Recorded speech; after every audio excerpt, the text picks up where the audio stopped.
It is very easy to misunderstand RSS and it is very difficult to understand RSS. Doctor Keshav Baliram Hedgewar ಅವರು ನಾಗ್ಪುರದ ಕಾಂಗ್ರೆಸ್ಸಿನ ಆಗಿನ ಒಬ್ಬ ನೇತಾರರಾಗಿದ್ರು. ಕಾಲಕ್ಕೆ ವಿಕಾಸ ಆಗ್ತಾ ಬಂತು. ಈ ರಾಷ್ಟ್ರದ ಪರಮವೈಭವ ಸ್ಥಿತಿಗೆ ನಾವೆಲ್ಲರೂ ಜೊತೆಗೂಡಿ ಕೆಲಸ ಮಾಡೋಣ. ಗಾಂಧೀಜಿಯವರ ಹತ್ಯೆಯ ಸುಳ್ಳು ಆರೋಪವನ್ನ ಸಂಘದ ಮೇಲೆ ಹೊರಿಸಿ ಬ್ಯಾನ್ ಮಾಡಿದ್ರು. 48ರಲ್ಲಿ ಯಾವ ಪ್ರಧಾನಿ ಸಂಘವನ್ನ ನಿಷೇಧ ಮಾಡಿದ್ರು, 63ನೇ ಇಸ್ವಿಯಲ್ಲಿ ಅವರು ಮನ ಪರಿವರ್ತನೆ ಮಾಡಿಕೊಂಡ್ರು. 2 ಲಕ್ಷಕ್ಕೂ ಹೆಚ್ಚು ಸೇವಾ ಚಟುವಟಿಕೆಗಳು ನಿಸ್ವಾರ್ಥವಾಗಿ ಮಾಡ್ತಾ ಇದ್ದಾರೆ. ಯಾವ ಊರಿಗೆ ಪೋಸ್ಟ್ ಮ್ಯಾನ್ ತಲುಪಲ್ಲ, ಯಾವ ಊರಿಗೆ ಒಂದು ಸರ್ಕಾರಿ ವಾಹನ ಕೂಡ ಹೋಗೋದು ಕಷ್ಟ ಸಾಧ್ಯ ಇದೆ. ಏಕಲ ವಿದ್ಯಾಲಯಗಳು ಅಂದ್ರೆ ಸಿಂಗಲ್ ಸ್ಕೂಲ್ ಟೀಚರ್ಸ್ ಅಂತ ಏನಿದ್ದಾರೆ, ಆ ತರ ದೊಡ್ಡ ತಪ್ಪಲಿನ ಪರ್ವತಗಳ ತಪ್ಪಲು ಪ್ರದೇಶದಲ್ಲೂ ಕೂಡ ಸಂಘದ ಸ್ವಯಂ ಸೇವಕರು ಹೋಗ್ತಾ ಇದ್ದಾರೆ. ಅಂದ್ರೆ ಶಿಕ್ಷಣ ಎಲ್ಲರಿಗೂ ತಲುಪಬೇಕು ಅನ್ನೋ ಆಶಯದಲ್ಲಿ RSS ನವರು ತಮ್ಮ ಕೆಲಸದ ಬಗ್ಗೆನೇ ಹೆಚ್ಚು ಗಮನ ಕೊಡ್ತಾರೆ. RSS 100ನೇ ವರ್ಷಕ್ಕೆ 5 ಕೆಲಸಗಳನ್ನ ತಾನು ತಗೊಂಡಿದೆ. ಅದನ್ನು ಒಟ್ಟಿಗೆ ಸೇರಿ ಪಂಚ ಪರಿವರ್ತನೆ ಅಂತ ಕರಿತೀವಿ. ವಿದೇಶದಲ್ಲಿ ಹಿಂದೂ ಸ್ವಯಂ ಸೇವಕ ಸಂಘ ಅನ್ನೋ ಹೆಸರಲ್ಲಿ 53 ದೇಶದಲ್ಲಿ ಈಗ ಸದ್ಯಕ್ಕೆ ದಿನನಿತ್ಯದ ಚಟುವಟಿಕೆಗಳು ನಡೀತಾ ಇದೆ. 1946ರ ಸಂದರ್ಭದಲ್ಲಿ ಸಂಘದ ಮೊದಲ ಶಾಖೆ ಕೆನ್ಯಾದಲ್ಲಿ ಪ್ರಾರಂಭ ಆಯಿತು. ಇಂಗ್ಲೆಂಡಿನ ಪ್ರಧಾನಿಯಾಗಿದ್ದಂತಹ ಮಾರ್ಗರೆಟ್ ಥ್ಯಾಚರ್ ಅವರು ಬಂದಿದ್ರು. ಅವರು ಡಾಕ್ಟರ್ ಹೆಡಗೇವಾರ್ ಅವರಿಗೆ ಪುಷ್ಪಾರ್ಚನೆಯನ್ನು ಕೂಡ ಮಾಡಿದ್ರು. ನಮ್ಮ ದೇಶಕ್ಕೂ RSS ತರದ ಒಂದು ಸಂಘಟನೆ ಬೇಕು ಅಂತ ಹೇಳಿ RSS version in our country ಅಂತ ಹೇಳ್ತಾ ಇದ್ರು. Ready for selfless service RSS ಗೆ JP ಅವರು ಹೇಳಿದ್ರು. ಈಗ ಸಂಘಕ್ಕೆ 100 ವರ್ಷ ಆದಾಗ ಸಂಘದ್ದೇ ಒಬ್ಬ ಸ್ವಯಂ ಸೇವಕ ಪ್ರಧಾನಿಯಾಗಿ ಇವತ್ತು ವಿಶ್ವ ನಾಯಕನ ದರ್ಜೆಯ ಸಾಲಲ್ಲಿ ಅವರನ್ನ ಗುರುತಿಸ್ತಾರೆ. ಇದುವರೆಗೆ ಸುಮಾರು 14 ಲಕ್ಷ ಮಂದಿಯನ್ನ ಮರಳಿ ಮಾತೃ ಧರ್ಮಕ್ಕೆ ಘರ್ ವಾಪಸಿ ಅವರು ಮಾಡಿದ್ದಾರೆ.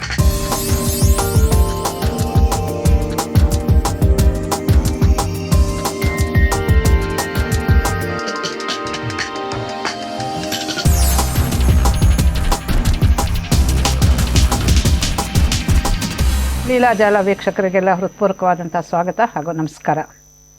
ಇವತ್ತು ಲೀಲಾಜಾಲ ಸ್ಟುಡಿಯೋಗೆ ಒಬ್ಬರು ಹೊಸ ಅತಿಥಿಯಾಗಿ ಬಂದಿದ್ದಾರೆ. ಅವರ ಹೆಸರು ನೀವೆಲ್ಲ ಕೇಳಿರಬಹುದು, ರಾಜೇಶ್ ಪದ್ಮಾರ್ ಅಂತ. ರಾಜೇಶ್ ಪದ್ಮಾರ್ ಅವರು ಸಂಘದ ಕೆಲಸ ಮಾಡುವಂತಹ ಒಬ್ಬರು ಪ್ರಮುಖರು, ಕರ್ನಾಟಕ ಪ್ರಾಂತ ಪ್ರಚಾರ ಪ್ರಮುಖರು ಅವರು. ಅವರ ಕೆಲಸ ತುಂಬ ದೊಡ್ಡದು. ಅವರು ಉಪನ್ಯಾಸಕರ ಕೆಲಸ ಮಾಡ್ತಾ ಇದ್ದಾರೆ. ಹಾಗೆಯೇ ಈ ಕೆಲಸಗಳನ್ನು ಬಹಳ ನಿಷ್ಠೆಯಿಂದ ಮಾಡುವಂಥವರು. ನನಗೆ ಅವರ ಪರಿಚಯ ಬಹಳ ದಿವಸದಿಂದ ಇದೆ. ಅವರ ಈ ನಿಷ್ಠೆ ಇದೆಯಲ್ಲ ಅದು ಒಂದು, ಜೊತೆಗೆ ಅವರು ಈ ಕೆಲಸಗಳಿಗಾಗಿ ವಿನಿಯೋಗಿಸುವಂಥ ಸಮಯ ಅದು ಕೂಡ ತುಂಬ ದೊಡ್ಡದು. ಹೀಗೆ ಎಲ್ಲವನ್ನು ಅಂದರೆ ತಮ್ಮ ಉಪನ್ಯಾಸಕನ ಕೆಲಸವನ್ನು ಇದನ್ನು ಸಮಸಮವಾಗಿ ಜೊತೆಯಲ್ಲಿ ತುಂಬ ಸಾಮರ್ಥ್ಯದಿಂದ ನಡೆಸ್ಕೊಂಡು ಹೋಗುವಂತಹ ಒಬ್ಬ ವ್ಯಕ್ತಿ. ಇವತ್ತು ಸಂಘದ ಬಗ್ಗೆ ಮಾತಾಡೋಣ ಅಂತ ಅವ್ರ ಜೊತೆಯಲ್ಲಿ. ಸಾಮಾನ್ಯವಾಗಿ ಸಂಘದವರು ಯಾರು ಬಂದು ಸಂಘದ ಬಗ್ಗೆ ಹೇಳೋದಿಲ್ಲ, ಬಹುಶಃ ನೀವು ಕೇಳೇ ಇರೋಲ್ಲ. ಯಾರ್ಯಾರೋ ಏನೇನೋ ಆರೋಪ ಮಾಡಿದಾಗ ಅದಕ್ಕೆ ಒಂದು ಸಣ್ಣ ಉತ್ತರ ಬರುತ್ತಷ್ಟೆ. ಇದರ ಅರ್ಥ ಏನು ಅಂದರೆ, ನಾನು ಅರ್ಥ ಮಾಡ್ಕೊಂಡಿರೋದು, ಅವರು ಮಾತಾಡೋದಕ್ಕೆ ಹೋಗೋದಿಲ್ಲ, ಕಾರ್ಯನಿಷ್ಠರು ಅವರು. ಆದರೆ ಇವತ್ತು ನಾನು ಅದರ ಬಗ್ಗೆ ನೀವು ಮಾತಾಡಬೇಕು ಅಂತ ಕರೆದಿದ್ದೀನಿ ರಾಜೇಶ್ ಪದ್ಮಾರ್ ಅವರನ್ನು. ಅವರು ಸಂತೋಷದಿಂದ ಬಂದಿದ್ದಾರೆ. ಮೊದಲನೇದಾಗಿ ಅವರಿಗೆ ಹೃತ್ಪೂರ್ವಕವಾದಂತಹ ಸ್ವಾಗತವನ್ನು ಕೊಡ್ತಾ ಇದ್ದೇನೆ. ನಮಸ್ಕಾರ ರಾಜೇಶ್, ನೀವು ಬಂದಿದ್ದು ಬಹಳ ಸಂತೋಷ. ಸಾಮಾನ್ಯವಾಗಿ ನೀವು ಬರೋಲ್ಲ, ನಿಮ್ಮ ಕಾರ್ಯಭಾರನೂ ಜಾಸ್ತಿ, ಆದರೆ ಬಂದಿದ್ದೀರಿ, ತುಂಬ ಸಂತೋಷವಾಗ್ತಾ ಇದೆ. ನೀವು ಸಂಘದವರು, ಸಂಘದ ತತ್ವ ಏನು ಮತ್ತು ಅದರ ಸತ್ವ ಏನು ಅನ್ನೋದನ್ನು ಮೊದಲು ಹೇಳಿ. ಯಾಕೆ ಅಂತ ಹೇಳಿದ್ರೆ, ಇವತ್ತು ಸಂಘ ಒಂದು ಪ್ರಮುಖ ಸಂಸ್ಥೆಯಾಗಿ ಭಾರತದ 100ನೇ ವರ್ಷಕ್ಕೆ ಕಾಲಿಟ್ಟಿದೆ. 100 ವರ್ಷ ಮುಗೀತು ಅಂತ ಕಾಣುತ್ತಲ್ಲ, ಮುಗೀತು, 101ನೇ ವರ್ಷಕ್ಕೆ ಕಾಲಿಟ್ಟಿದೆ. ಬಹುಶಃ ಜಗತ್ತಿನಲ್ಲೇ ಈ ರೀತಿಯಾಗಿ ಕೆಲಸಗಳನ್ನು ಮಾಡಿಕೊಂಡು ನಿಷ್ಠೆಯಿಂದ ಆ ದೇಶದಲ್ಲೇ ಒಂದು ಮಹತ್ವವನ್ನು ಉಳಿಸ್ಕೊಂಡಿರೋವಂಥ ಸಂಸ್ಥೆಗಳು ಹೆಚ್ಚಿಗೆ ಇರಲಿಕ್ಕಿಲ್ಲ. ಅದರಲ್ಲಿ ಸಂಘ ಒಂದು. ಇವತ್ತು ನಾವು ಸಂಭ್ರಮಿಸ್ತಾ ಇದ್ದೇವೆ ಈ ಸಂಘದ 101ನೇ ವರ್ಷದ ಆಚರಣೆಯಲ್ಲಿ. ಅದರಿಂದ ಮೂಲವಾಗಿ ಇನ್ನೂ ಒಂದು ಈ ಪ್ರಶ್ನೆ ಕೇಳೋದಕ್ಕೆ ಇದನ್ನು ನಾನು ಹಿನ್ನೆಲೆಯನ್ನು ಹೇಳಿಬಿಡ್ತೀನಿ. ತುಂಬ ಜನಕ್ಕೆ ಸಂಘದ ಬಗ್ಗೆ ಏನೂ ಗೊತ್ತಿಲ್ಲ. ಗೊತ್ತಿರೋ ಕೆಲವರು ಅಪವಾದಗಳಾಗಿ ಏನೇನೋ ತಿಳ್ಕೊಂಡಿರ್ತಾರೆ. ಅದರಿಂದ ನೀವು ಸರಿಯಾಗಿ ಸಂಘ ಏನು, ಅದರ ತತ್ವ ಏನು, ಅದರ ಸತ್ವ ಏನು ಅನ್ನೋದನ್ನು ಮೊದಲನೇದಾಗಿ ಹೇಳಿ. ನಮಸ್ಕಾರ. ಲೀಲಾಜಾಲದ ಎಲ್ಲ ವೀಕ್ಷಕರಿಗೂ, ನನ್ನ ಮಾರ್ಗದರ್ಶಕರಾದಂಥ ಲೀಲಾ ಮೇಡಮ್ ಅವರಿಗೂ ಕೂಡ ನಮಸ್ಕಾರವನ್ನು ಕೊಡ್ತಾ ಇದ್ದೀನಿ. ರಾಷ್ಟ್ರೀಯ ಸ್ವಯಂ ಸೇವಕ ಸಂಘಕ್ಕೆ ಇದೀಗ 100ನೇ ವರ್ಷ. ಸಂಘದ ಬಗ್ಗೆ ಅನೇಕ ಮಂದಿ ಒಂದಷ್ಟು ತಿಳ್ಕೊಂಡಿದ್ದಾರೆ. ಇನ್ನೂ ಅನೇಕ ಮಂದಿಗೆ ಸಂಘದ ಬಗ್ಗೆ ತಪ್ಪು ಕಲ್ಪನೆಯೂ ಕೂಡ ಇದೆ. ಒಬ್ಬರು ಹಿರಿಯ ಆಂಗ್ಲ ಪತ್ರಕರ್ತರೊಮ್ಮೆ RSS ಬಗ್ಗೆ ಮಾತಾಡ್ತಾ, it is very easy to misunderstand RSS and it is very difficult to understand RSS ಅನ್ನೋ ಮಾತನ್ನು ಅವರು ಹೇಳಿದರು. RSSನ ಒಳಗೆ ಬಂದಾಗ RSSನ ಬಗ್ಗೆ ಹೆಚ್ಚು ಮಾಹಿತಿಗಳು ಸ್ಪಷ್ಟವಾಗಿ ಗೊತ್ತಾಗುತ್ತೆ. ದೂರದಿಂದ ನೋಡಿದಾಗ ಕೆಲವೊಮ್ಮೆ ಗೊತ್ತಾಗಲ್ಲ. ಆರೋಪಗಳನ್ನು ವಾಸ್ತವ ಅನ್ನೋ ರೀತಿಯಲ್ಲೇ ಬಿಂಬಿಸಲಾಗುವಂಥ ಇವತ್ತಿನ ಸಿಚುವೇಶನ್ನಲ್ಲಿ ಕೆಲವೊಮ್ಮೆ ಅಪಾರ್ಥಗಳಾಗೋದು ಸಹಜನೇ. RSS ಪ್ರಾರಂಭವಾಗಿ 100 ವರ್ಷಗಳಾಯಿತು. RSSನ ಪ್ರಾರಂಭ ಮಾಡಿದ್ದು ಒಬ್ಬ ಕ್ರಾಂತಿಕಾರಿ ಸ್ವಾತಂತ್ರ್ಯ ಹೋರಾಟಗಾರ, ತರುಣ ವೈದ್ಯರಾಗಿರ್ತಕ್ಕಂಥ ಡಾಕ್ಟರ್ ಕೇಶವ್ ಬಲಿರಾಮ್ ಹೆಡಗೇವಾರ್. ಅವರು ನಾಗ್ಪುರದ ಕಾಂಗ್ರೆಸ್ಸಿನ ಆಗಿನ ಒಬ್ಬ ನೇತಾರರಾಗಿದ್ದರು. 1921ನೇ ಇಸ್ವಿಯಲ್ಲಿ ಅಸಹಕಾರ ಆಂದೋಲನವನ್ನು ಬೆಂಬಲಿಸಿ ಗಾಂಧೀಜಿಯವರ ಕರೆಗೆ ಓಗೊಟ್ಟು ಅವರು ಹೋರಾಟ ಮಾಡಿ ಜೈಲುವಾಸವನ್ನು ಅನುಭವಿಸಿ ವಾಪಸ್ ಬಂದಂತಹ ಒಬ್ಬ ಕ್ರಾಂತಿಕಾರಿ ಯುವಕ. ಆದರೆ ಅವರ ಮನಸ್ಸಿನಲ್ಲಿ ಬಂದಂತಹ ಅನೇಕ ಪ್ರಶ್ನೆಗಳು, ಈ ದೇಶದ ಸಮಗ್ರ ವಿಕಾಸಕ್ಕೆ ಒಂದು ಸಾಂಸ್ಕೃತಿಕ ಆಂದೋಲನದ ಅಗತ್ಯ ಇದೆ. ದೇಶದ ಸಮಗ್ರ ಜನರು ಎಲ್ಲ ಪ್ರದೇಶದಲ್ಲೂ, ನಗರದಲ್ಲಿ, ಗ್ರಾಮದಲ್ಲಿ ಪ್ರತಿಯೊಬ್ಬರು ಕೂಡ ಈ ಸಾಂಸ್ಕೃತಿಕ ಆಂದೋಲನದ ಭಾಗವಾಗಿ ತಾವಿದ್ದಲ್ಲೇ ಸಂಸ್ಕೃತಿ, ಧರ್ಮ, ಸಮಾಜ, ರಾಷ್ಟ್ರ ಈ ವಿಚಾರಗಳನ್ನು ಅರಿತು ಸಮಾಜಕ್ಕೋಸ್ಕರ ಯೋಚಿಸಿ ಕೆಲಸ ಮಾಡತಕ್ಕಂಥ ಜನರು ಬರಬೇಕು. ಈ ಉದ್ದೇಶ ಏನಿದೆ ಅದು ದೀರ್ಘಕಾಲೀನ ವಿಷಯ, ಅರ್ಜೆಂಟಿಗೆ ಮಾಡುವಂಥದ್ದಲ್ಲ. ಹಾಗಾಗಿ ಇದೊಂದು ದೀರ್ಘಕಾಲೀನ ಒಂದು ಕೆಲಸ ಪ್ರಕ್ರಿಯೆ, ನಿಧಾನಕ್ಕೆ ಶುರು ಆಗಬೇಕು. ತಳಮಟ್ಟದಲ್ಲಿ ಅದರ ಕಾರ್ಯದ ಬೇರುಗಳು ಗಟ್ಟಿಯಾಗಬೇಕು. ಆ ತಾಳ್ಮೆನೂ ಅವರಿಗಿತ್ತು. ಹೀಗಾಗಿ 100 ವರ್ಷಗಳ ಒಂದು ಯಾತ್ರೆ ಏನಿದೆ ನಿಧಾನಕ್ಕೆ ಪ್ರಾರಂಭ ಆಯಿತು. ಪ್ರಾರಂಭ ಆಗ್ತಾ ಆಗ್ತಾ ಆ ಯೋಚನೆ ಜೊತೆಗೆ ಸಾಕಷ್ಟು ಮಂದಿ ಜೋಡ್ಕೊಂಡ್ರು.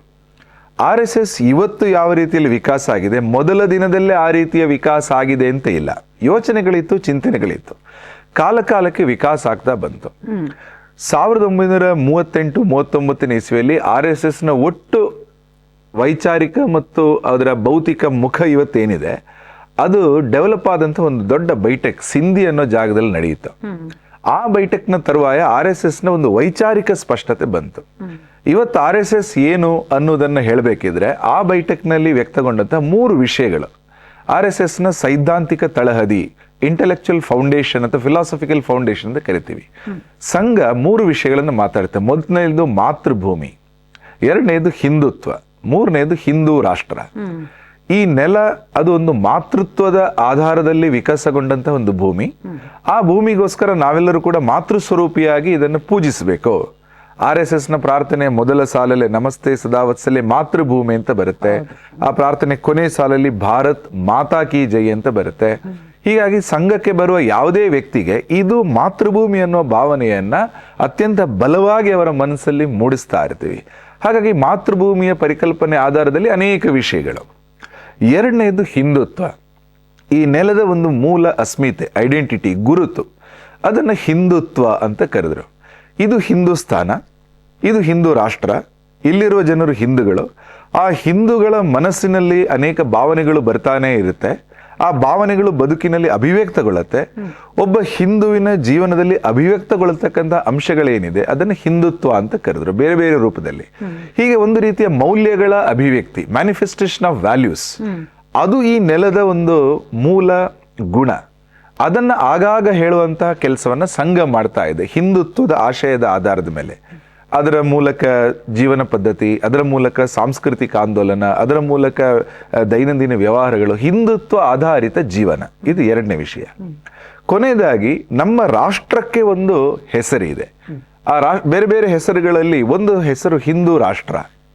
ಹಿಂದೂ ರಾಷ್ಟ್ರ ಅಂದಾಗ ಅದರದ್ದೇ ಆದಂತಹ ಕೆಲವೊಂದು ಗುಣಲಕ್ಷಣಗಳಿದ್ದಾವೆ. ನಾವು ಸಾಮಾನ್ಯವಾಗಿ 4 ವಿಷಯಗಳನ್ನ ಹೇಳ್ತೀವಿ: ಧರ್ಮ, ಸಂಸ್ಕೃತಿ, ಸಮಾಜ ಮತ್ತು ರಾಷ್ಟ್ರ. ಧರ್ಮ ಅನ್ನುವಂಥದ್ದು ಚಿಂತನೆ ಆಧಾರದಲ್ಲಿ ಇರುತ್ತೆ. ಸರ್ವೇ ಭವಂತು ಸುಖಿನಃ, ಅದು ಚಿಂತನೆ ಆಧಾರದಲ್ಲಿದೆ. ಅದು ಆಚರಣೆಗೆ ಬರಬೇಕಿದ್ರೆ ಸಂಸ್ಕೃತಿ ಬೇಕು. ಸಂಸ್ಕೃತಿಯ ಪಾಲನೆಗೆ ಸಮಾಜ ಬೇಕು. ಸಮಾಜದ ವಿಸ್ತೃತ ರೂಪವೇ ರಾಷ್ಟ್ರ. ಆ ರಾಷ್ಟ್ರಕ್ಕೊಂದು ಐಡೆಂಟಿಟಿ, ಗುರುತು ಇದೆ. ಅದನ್ನು ಹಿಂದೂ ರಾಷ್ಟ್ರ ಅಂತ ನಾವು ಕರಿತೀವಿ. ಈ 4ಕ್ಕೂ ಕೂಡ ಹಿಂದೂ ಅನ್ನುವ ಪ್ರಿಫಿಕ್ಸ್ ಅನ್ನು ಮೊದಲು ಸೇರಿಸಿ ಹಿಂದೂ ಧರ್ಮ, ಹಿಂದೂ ಸಂಸ್ಕೃತಿ, ಹಿಂದೂ ಸಮಾಜ, ಹಿಂದೂ ರಾಷ್ಟ್ರದ ಮಾತನ್ನ ಸಂಘ ಹೇಳ್ತಾ ಇದೆ. ಹಾಗೆ ಕಳೆದ 100 ವರ್ಷಗಳಲ್ಲಿ ಸಂಘ ಬಲವಾಗಿ ಜನರ ಮುಂದೆ ಈ 3 ವಿಷಯಗಳನ್ನು ಕೊಂಡೋಗ್ತಾ ಇದೆ. ಮಾತೃಭೂಮಿಯ ವಿಷಯ, ಹಿಂದುತ್ವದ ವಿಚಾರ ಮತ್ತು ಈ ರಾಷ್ಟ್ರ ಅನ್ನುವಂಥದ್ದು ಹಿಂದೂ ರಾಷ್ಟ್ರ. ಇದರ ಸರ್ವಾಂಗೀಣ ಉನ್ನತಿಗೆ ನಾವೆಲ್ಲರೂ ಜೊತೆಗೂಡಿ ಕೆಲಸ ಮಾಡಬೇಕು. RSS ನ ಉದ್ದೇಶವನ್ನು ಕೂಡ ಆ ಪ್ರಾರ್ಥನೆಯಲ್ಲಿ ಕೊನೆಯ ಸಾಲಲ್ಲಿ ನಾವು ಹೇಳ್ತೀವಿ, ಪರಂ ವೈಭವಂ ನೇತು ಮೇ ತತ್ ಸ್ವರಾಷ್ಟ್ರಂ. ಈ ರಾಷ್ಟ್ರದ ಪರಮ ವೈಭವ ಸ್ಥಿತಿಗೆ ನಾವೆಲ್ಲರೂ ಜೊತೆಗೂಡಿ ಕೆಲಸ ಮಾಡೋಣ. ಹಾಗಾಗಿ ಭಾರತದ ಸರ್ವಾಂಗೀಣ ಉನ್ನತಿ ಅದು ಸಂಘದ ಧ್ಯೇಯ. ಅದಕ್ಕೆ ಎಲ್ಲರ ಸಹಭಾಗಿತ್ವ RSS ನ ಗುರಿ. ಹಾಗಾಗಿ 100 ವರ್ಷದಲ್ಲಿ ಸುಮಾರು 87,000 ಶಾಖೆಗಳ ಮೂಲಕ, ವಾರಕ್ಕೊಮ್ಮೆ ಮಿಲನ್ ಅಂತ ಕರಿತೀವಿ, ಸುಮಾರು 32,000 ಇದೆ. ತಿಂಗಳಿಗೊಮ್ಮೆ ನಾವು ಮಂಡಳಿ ಅಂತ ಕರಿತೀವಿ. ಶಾಖೆ ಅಲ್ಲದೆ ಶಾಖೆ ನಿತ್ಯ ನಡಿಬೇಕು. ಕೆಲವು ಕಡೆ ನಿತ್ಯ ಸೇರಕ್ಕಾಗದವರು ವಾರಕ್ಕೊಮ್ಮೆ ಬರ್ತಾರೆ, ಮಿಲನ್ ಅಂತ ಕರಿತೀವಿ. ಕೆಲವೊಮ್ಮೆ ತಿಂಗಳಿಗೊಮ್ಮೆ ಸೇರ್ತೀವಿ. ಹೀಗೆ ದಿನಂದಿನ, ವಾರಕ್ಕೊಮ್ಮೆ ಹಾಗೂ ತಿಂಗಳಿಗೊಮ್ಮೆ ಸೇರಿ ಒಟ್ಟು ನಮ್ಮ ಚಟುವಟಿಕೆಗಳು 1 ಲಕ್ಷಕ್ಕೂ ಹೆಚ್ಚು ಇಡೀ ದೇಶದಲ್ಲಿ ನಡೀತಾ ಇದೆ. ಆ ಇಡೀ ದೇಶದ ಚಟುವಟಿಕೆಗಳನ್ನು ನಾವು ಗಮನಿಸಿದ್ರೆ RSS ಒಂದು ರೀತಿಯಲ್ಲಿ ಸರ್ವವ್ಯಾಪಿಯಾಗಿರುವ ಸಂಘಟನೆ. ಅಂದ್ರೆ ಇವತ್ತು RSS ದೇಶದ ಅನೇಕ ಮಂಡಲ ಅಂದ್ರೆ ಪಂಚಾಯತ್ ಮಟ್ಟಕ್ಕೆ, ಸಿಟಿಗಳಲ್ಲಿ ವಾರ್ಡ್ ಮಟ್ಟಕ್ಕೆ ಬಂದಿದೆ. ಸಂಘ ಪ್ರಾರಂಭವಾದ ಮೊದಲ ದಿನ ಈ ರೀತಿಯ ಭೌಗೋಳಿಕ ವಿಸ್ತಾರ ಇರಲಿಲ್ಲ. 1940ನೇ ಇಸ್ವಿಯಲ್ಲಿ ಆಗ ದೇಶದ ಎಲ್ಲ ಪ್ರಾಂತಗಳನ್ನು ತಲುಪ್ತು. 1980ನೇ ಇಸ್ವಿಯಲ್ಲಿ ಎಲ್ಲ ರೆವೆನ್ಯೂ ಜಿಲ್ಲೆಗಳನ್ನು ತಲುಪ್ತು. ಎಲ್ಲ ಜಿಲ್ಲೆಗಳಂದ್ರೆ ಉಡುಪಿಯಲ್ಲೂ ಇದೆ, ಚಾಮರಾಜನಗರದಲ್ಲೂ ಇದೆ. RSS ದೇಶದ ಎಲ್ಲ ಜಿಲ್ಲೆಗಳನ್ನು ತಲುಪ್ತು. 96ನೇ ಇಸ್ವಿಯಲ್ಲಿ ದೇಶದ ಎಲ್ಲ ತಾಲೂಕುಗಳಲ್ಲಿ RSS ಬಂತು. ಸುಳ್ಯದಲ್ಲಿದೆ, ಕೊರಟಗೆರೆಯಲ್ಲಿದೆ, ಪಾವಗಡದಲ್ಲಿದೆ. ಇಡೀ ದೇಶದ ಎಲ್ಲ ತಾಲೂಕುಗಳಿಗೆ 96ನೇ ಇಸ್ವಿಯಲ್ಲಿ RSS ತಲುಪ್ತು. 2025 ಈ ವರ್ಷ ಏನಿದೆ, ಶತಾಬ್ದಿ ವರ್ಷ 25-26, ಈ ವರ್ಷ ದೇಶದ ಎಲ್ಲ ವಸತಿಗಳು ಅಂದ್ರೆ ವಾರ್ಡ್ಗಳು, ಸಿಟಿಯಲ್ಲಿ ಪಂಚಾಯತ್ ಮಟ್ಟದ ಮಂಡಲಗಳಲ್ಲಿ RSS ತಲುಪಿದೆ, ಈಗಾಗಲೇ ತಲುಪಿದೆ. ಹೀಗಾಗಿ RSS ಒಂದು ರೀತಿಯಲ್ಲಿ ಸರ್ವವ್ಯಾಪಿ ಮತ್ತು ಎಲ್ಲ ಜನರ ಸಹಭಾಗಿತ್ವ, ಸರ್ವಸ್ಪರ್ಶಿ. RSS ನ ಎಲ್ಲ ವಯೋಮಾನದವರಿದ್ದಾರೆ, ಬೇರೆ ಬೇರೆ ವೃತ್ತಿಯವರು ಇದ್ದಾರೆ, ಕೃಷಿಕರು, ಬೆಸ್ತರು, ಕಾರ್ಮಿಕರು, ಪ್ರೊಫೆಸರ್ಗಳು, ವಕೀಲರುಗಳು, ಡಾಕ್ಟರ್ಗಳು, ಇಂಜಿನಿಯರ್ಗಳು. ಸೊ ಎಲ್ಲರ ಸಹಭಾಗಿತ್ವದೊಂದಿಗೆ ರಾಷ್ಟ್ರ ರಥವನ್ನ ಒಟ್ಟಿಗೆ ಎಳೆಯೋಣ ಅನ್ನುವ ಒಂದು ಸಂಕಲ್ಪದೊಂದಿಗೆ RSS ನ 100 ವರ್ಷದ ಯಾತ್ರೆ ಈ ವೈಚಾರಿಕ ತಳಹದಿಯ ವಿಷಯದ ಜೊತೆಗೆ ಸಾಗಿ ಬರ್ತಾ ಇದೆ. ನೀವು ಹೇಳಿದ್ರಲ್ಲಿ 2 ಮುಖ್ಯ ಅಂಶಗಳನ್ನು ಮತ್ತೆ ನಾನು ನಮ್ಮ ವೀಕ್ಷಕರಿಗೆ ಸ್ಮರಣೆ ಮಾಡ್ಕೊಳ್ಳೋ ಹಾಗಿದ್ರೆ, ಒಂದು, ಇದನ್ನು ಆರಂಭಿಸಿದವರು ನಿಜವಾದ ವಿಷನರಿ, ದಾರ್ಶನಿಕರು. ಅಂದರೆ ಭವಿಷ್ಯತ್ತು ಹೇಗೆ ರೂಪುಗೊಳ್ಳಬೇಕು ಈ ದೇಶದ್ದು ಅನ್ನೋದನ್ನು ಕಂಡುಕೊಂಡು ಅದಕ್ಕೆ ತಕ್ಕಂತಹ ತಳಹದಿಯನ್ನು ಹಾಕಿದ್ರು. ಒಂದು. ಎರಡನೇದಾಗಿ ಇದು ಕ್ರಮಕ್ರಮವಾಗಿ ಬೆಳೀತಾ ಬಂದಿದೆ. ಇದ್ದಕ್ಕಿದ್ದಂಗೆ ಅಂತ ಬಂದ್ಬಿಡಲಿಲ್ಲ ಅಥವಾ ಸುಮ್ಮನೆನೂ ಕೂತಿಲ್ಲ. ಈ 100 ವರ್ಷಗಳಲ್ಲಿ ಕ್ರಮವಾಗಿ ಅಲ್ಲಿಂದ ಮೇಲಿಂದ ಕೆಳಗಿನವರೆಗೂ ಇಳಿದು ವಿಸ್ತಾರವಾಗಿ ಬೆಳೀತಾ ಇದೆ, ಜನಮಾನಸದಲ್ಲಿ ನೆಲೆಯೂರ್ತಾ ಇದೆ ಅಂತ. ಈ ಸಂದರ್ಭದಲ್ಲೇ ನಾನೊಂದು ಪ್ರಶ್ನೆ ನಿಮ್ಗೆ ಕೇಳಬೇಕು. ಈಗ ನೀವು ಇಷ್ಟು ಹೇಳಿದ್ರಿ, ಎಷ್ಟು ಉದಾತ್ತವಾಗಿದೆ. ಭಾರತ ಭೂಮಿಯನ್ನು ನಾವು ತಾಯಿ ಅಂತ ಮಾಡಬೇಕು, ಗೌರವಿಸಬೇಕು. ಆ ತಾಯಿಯ ಗೌರವವನ್ನು, ಮಾನಾಭಿಮಾನಗಳನ್ನು ಕಾಪಾಡೋದಕ್ಕೆ ನಾವು ಕೆಲಸ ಮಾಡಬೇಕು. ಮಹಾರಥ ಇದು, ಇದನ್ನು ಎಳಿಬೇಕು. ಹೀಗಿದ್ದರೂ ಕೂಡ ಯಾತಕ್ಕೆ RSS ಅನ್ನು ಕುರಿತು ಇಷ್ಟೊಂದು ಅಪಪ್ರಚಾರ ನಡೀತಾ ಇದೆ ನಮ್ಮ ದೇಶದಲ್ಲಿ? ಈಗ ನೀವು ಹೇಳಿದ್ರಿ ಎಲ್ಲ ಕಡೆ ವ್ಯಾಪಿಸ್ತಾ ಇದೆ, ಸುಮಾರು ಜನಕ್ಕೆ ಇದರ ಧ್ಯೇಯಗಳೆಲ್ಲ ಗೊತ್ತಿದೆ. ಆದರೂ ತುಂಬ ಅಪಪ್ರಚಾರ ನಡೀತಾ ಇರೋದು ಒಂದೇ ಅಲ್ಲ, ಆಘಾತಗಳನ್ನು ಉಂಟು ಮಾಡ್ತಾ ಇದ್ದಾರೆ ಸರ್ಕಾರದ ಮಟ್ಟದಲ್ಲಿ, ಸಾಮಾನ್ಯರ ಮಟ್ಟದಲ್ಲಿ. ಇದಕ್ಕೇನು ಕಾರಣ ಅಂತೀರಾ? ನಾನು ಇನ್ನೊಂದು ಪ್ರಶ್ನೆನೂ ಇದ್ರ ಜೊತೆಲಿ ಕೇಳಿಬಿಡ್ತೀನಿ, ಅದಕ್ಕೆ ಉತ್ತರ ಹೇಳಿ. ಬಹುಶಃ ನನಗನ್ಸಿದ್ದು, ನಾವು ಈ ವಿದ್ಯಮಾನಗಳನ್ನೆಲ್ಲ ನೋಡಿದಾಗ, ಈ ಆಘಾತಗಳನ್ನು ಉಂಟು ಮಾಡೋದು, ಕೆಟ್ಟದಾಗಿ ಮಾತಾಡೋದು, ಇದನ್ನೆಲ್ಲ ನೋಡಿದಾಗ ಸಂಘ ತನ್ನ ಈ ಕಾರ್ಯವ್ಯಾಪ್ತಿ ಇದೆ, ಶ್ರೇಷ್ಠವಾದಂತಹ ಸಿದ್ಧಾಂತ ಏನಿದೆ, ಇದನ್ನು ಜನರಿಗೆ ತಲುಪಿಸೋದಕ್ಕೇನಾದರೂ ಕೊರತೆ ಉಂಟಾಗಿದೆಯಾ? ಅಂದರೆ ಪ್ರಚಾರ ಮಾಡಲಿಲ್ಲ, ನೀವು ಪ್ರಚಾರ ಮಾಡಲಿಲ್ಲ ಅಂತ ಹೇಳ್ಬಿಟ್ಟು ಅಪಪ್ರಚಾರ ಮಾಡೋರೇನು ಸುಮ್ಮನೆ ಇರಲಿಲ್ಲ, ಹೀಗಾಗಿದೆಯಾ ಅಂತ ನಮಗೆ ಒಂದು ಸಂದೇಹ. ಉತ್ತರ. ಮೊದಲನೇದು, ಸಂಘದ ಬಗ್ಗೆ ಯಾರು ಆರೋಪ ಮಾಡ್ತಾ ಇದ್ರೆ 2 ಕಾರಣಕ್ಕೋಸ್ಕರ ಮಾಡ್ತಾರೆ. ಒಂದು, ಸಂಘದ ಬಗ್ಗೆ ಅಜ್ಞಾನದ ಕಾರಣಕ್ಕೋಸ್ಕರ ಮಾಡ್ತಾರೆ. ಎರಡನೇದು, ಸಂಘವನ್ನ ವಿರೋಧಿಸುವ ಕಾರಣಕ್ಕೋಸ್ಕರ ಮಾಡ್ತಾರೆ. ಇದು 2 ಕಾರಣ, 3ನೇ ಕಾರಣ ಇಲ್ವೇ ಇಲ್ಲ. ಮೊದಲ ಕಾರಣ ಅಜ್ಞಾನ. ಅದನ್ನ ತತ್ವಶಾಸ್ತ್ರದ ಹಿನ್ನೆಲೆಯಲ್ಲಿ ಮಿಥ್ಯಾಜ್ಞಾನ ಅಂತ ಕರೀತಾರೆ. ಒಂದು ರೀತಿಯ ಫಾಲ್ಸ್ ನಾಲೆಜ್. ಯಾರೋ RSS ಬಗ್ಗೆ ಕೆಟ್ಟದ್ದು ಹೇಳಿರ್ತಾರೆ, ಅದೇ ಸತ್ಯ ಅಂತ ನಂಬಿರ್ತಾರೆ. RSS ಮುಸ್ಲಿಂ ವಿರೋಧಿ, RSS ದಲಿತ ವಿರೋಧಿ, RSS ಮಹಿಳಾ ವಿರೋಧಿ, ವಿಜ್ಞಾನ ವಿರೋಧಿ, ವಿಕಾಸ ವಿರೋಧಿ, ಈ ಥರ ಹೇಳೋದನ್ನು ಕೇಳಿ ಇದೇ RSS ಈ ಥರ ಇರುತ್ತೆ ಅನ್ನುವಂಥ ಒಂದು ತಪ್ಪು ಕಲ್ಪನೆಯೊಂದಿಗೆ RSS, ನಂಗೆ RSS ಚೆನ್ನಾಗಿ ಗೊತ್ತು, ಅವರು ಕೋಮುವಾದಿಗಳು, ಈ ಥರ ಹೇಳುವವರು ಅನೇಕ ಮಂದಿ ಇದ್ದಾರೆ. ಅವರ ಆ ರೀತಿ ಅಂದ್ಕೊಳ್ಳೋದಕ್ಕೆ ಕಾರಣ ಅವರಿಗಿರೋ ಅಜ್ಞಾನ ಒಂದು. ಎರಡನೇದು, ಕೆಲವರಿಗೆ RSSನ ವಿಚಾರಗಳು ಗೊತ್ತಿದೆ, ಏನು ಮಾಡ್ತಾ ಇದ್ದಾರೆ ಅಂತ ಗಮನಿಸಿದ್ದಾರೆ, ಹತ್ತಿರದಿಂದ ಗೊತ್ತಿದ್ದಾರೆ, ಆಂತರ್ಯದಿಂದ ಅವರಿಗೆ ಸಂಘ ಗೊತ್ತು. ಆದರೆ ವಿರೋಧವನ್ನ ಮಾಡುವ ಒಂದು ಉದ್ದೇಶದಿಂದ, ವಿರೋಧಿಸ್ಲಿಕ್ಕೋಸ್ಕರನೇ, ವಿರೋಧವೇ ಮಾಡುವ ಕಾರಣದಿಂದ ಅವರ ಸಂಘವನ್ನು ವಿರೋಧ ಮಾಡ್ತಾರೆ. ಅದರಲ್ಲಿ ಬಹುತೇಕ ಮಂದಿ ರಾಜಕೀಯ ಹಿನ್ನೆಲೆಯಿಂದ ಬಂದವರು ಇದ್ದಾರೆ, ವೈಚಾರಿಕವಾಗಿ ಇಂಟೆಲೆಕ್ಚುಯಲ್ ಆನೆಸ್ಟಿ ಇಲ್ಲದವರು, ಅಂದ್ರೆ ವೈಚಾರಿಕವಾಗಿ ಅವರು ಪ್ರಾಮಾಣಿಕರಾಗಿದ್ರೆ RSS ಯಾವುದು ಸರಿ ಅಂತ ಹೇಳಬೇಕು. ಆದ್ರೆ ಕೆಲವು RSS ಬಗ್ಗೆ ಪುಸ್ತಕ ಬರೆದಂತ ಅನೇಕ ಮಹನೀಯರು ಕೂಡ ವಿರೋಧ ಮಾಡುವ ಉದ್ದೇಶದಿಂದಲೇ ಅವರ ಪ್ರಾಮಾಣಿಕತೆಯನ್ನ ಪಕ್ಕಕ್ಕಿಟ್ಟು ಅವರು ವಿರೋಧ ಮಾಡುವ ಉದ್ದೇಶದಿಂದಲೇ ಬರೀತಾರೆ. ಸಂಘ 4 ಹಂತಗಳನ್ನ ದಾಟಿ ಬಂದಿದೆ. ಪ್ರಾರಂಭದಲ್ಲಿ RSS ಸ್ಟಾರ್ಟ್ ಆದಂತಹ ಸಂದರ್ಭದಲ್ಲಿ RSS ಬಗ್ಗೆ ಕೆಲವರು ಹಾಸ್ಯ ಮಾಡ್ತಾ ಇದ್ರು. ಇವರೇನು ಮಕ್ಕಳನ್ನ ಸೇರಿಸಿ ಆಟ ಮಾಡ್ತಾ ಇದ್ದಾರೆ, ಕಬಡ್ಡಿ ಆಡ್ತಾ ಇದ್ದಾರೆ, ಇವರ ಕೈಯಿಂದ ಏನು ಸಾಧ್ಯ ಇದೆಯಾ ಅಂತ ಹಾಸ್ಯ ಮಾಡ್ತಾ ಇದ್ರು. RSS ನ ಮುಖ್ಯಸ್ಥರು ಯಾರಿದ್ದಾರೆ, ಡಾಕ್ಟರ್ ಹೆಡಗೇವಾರ್, ಅವರನ್ನ ಗವಾರೋಂಕ ಹೆಡ್, ಮೂರ್ಖರ ನಾಯಕ ಅಂತ ಹಾಸ್ಯ ಮಾಡ್ತಾ ಇದ್ರು. ಇವರು MBBS ಆಗಿನ ವೈದ್ಯಕೀಯ ಶಿಕ್ಷಣ ಪಡೆದುಕೊಂಡು ಯಾರಾದ್ರೆ ಮಕ್ಕಳ ಜೊತೆಗೆ ಆಡ್ತಾ ಇದಾರಲ್ಲ, ಮದುವೆ ಆಗಿಲ್ಲ, ಮನೆಯೆಲ್ಲ ಬಿಟ್ಟು ಬಂದಿದ್ದಾರೆ, ಇದರ ಹಾಸ್ಯದ ಒಂದು ಹಂತ ಇತ್ತು, ಅಪಹಾಸ್ಯ. ಅದಾದ ನಂತರ 2ನೇ ಹಂತ, ಅದು ಉಪೇಕ್ಷೆಯ ಹಂತ ಬಂತು.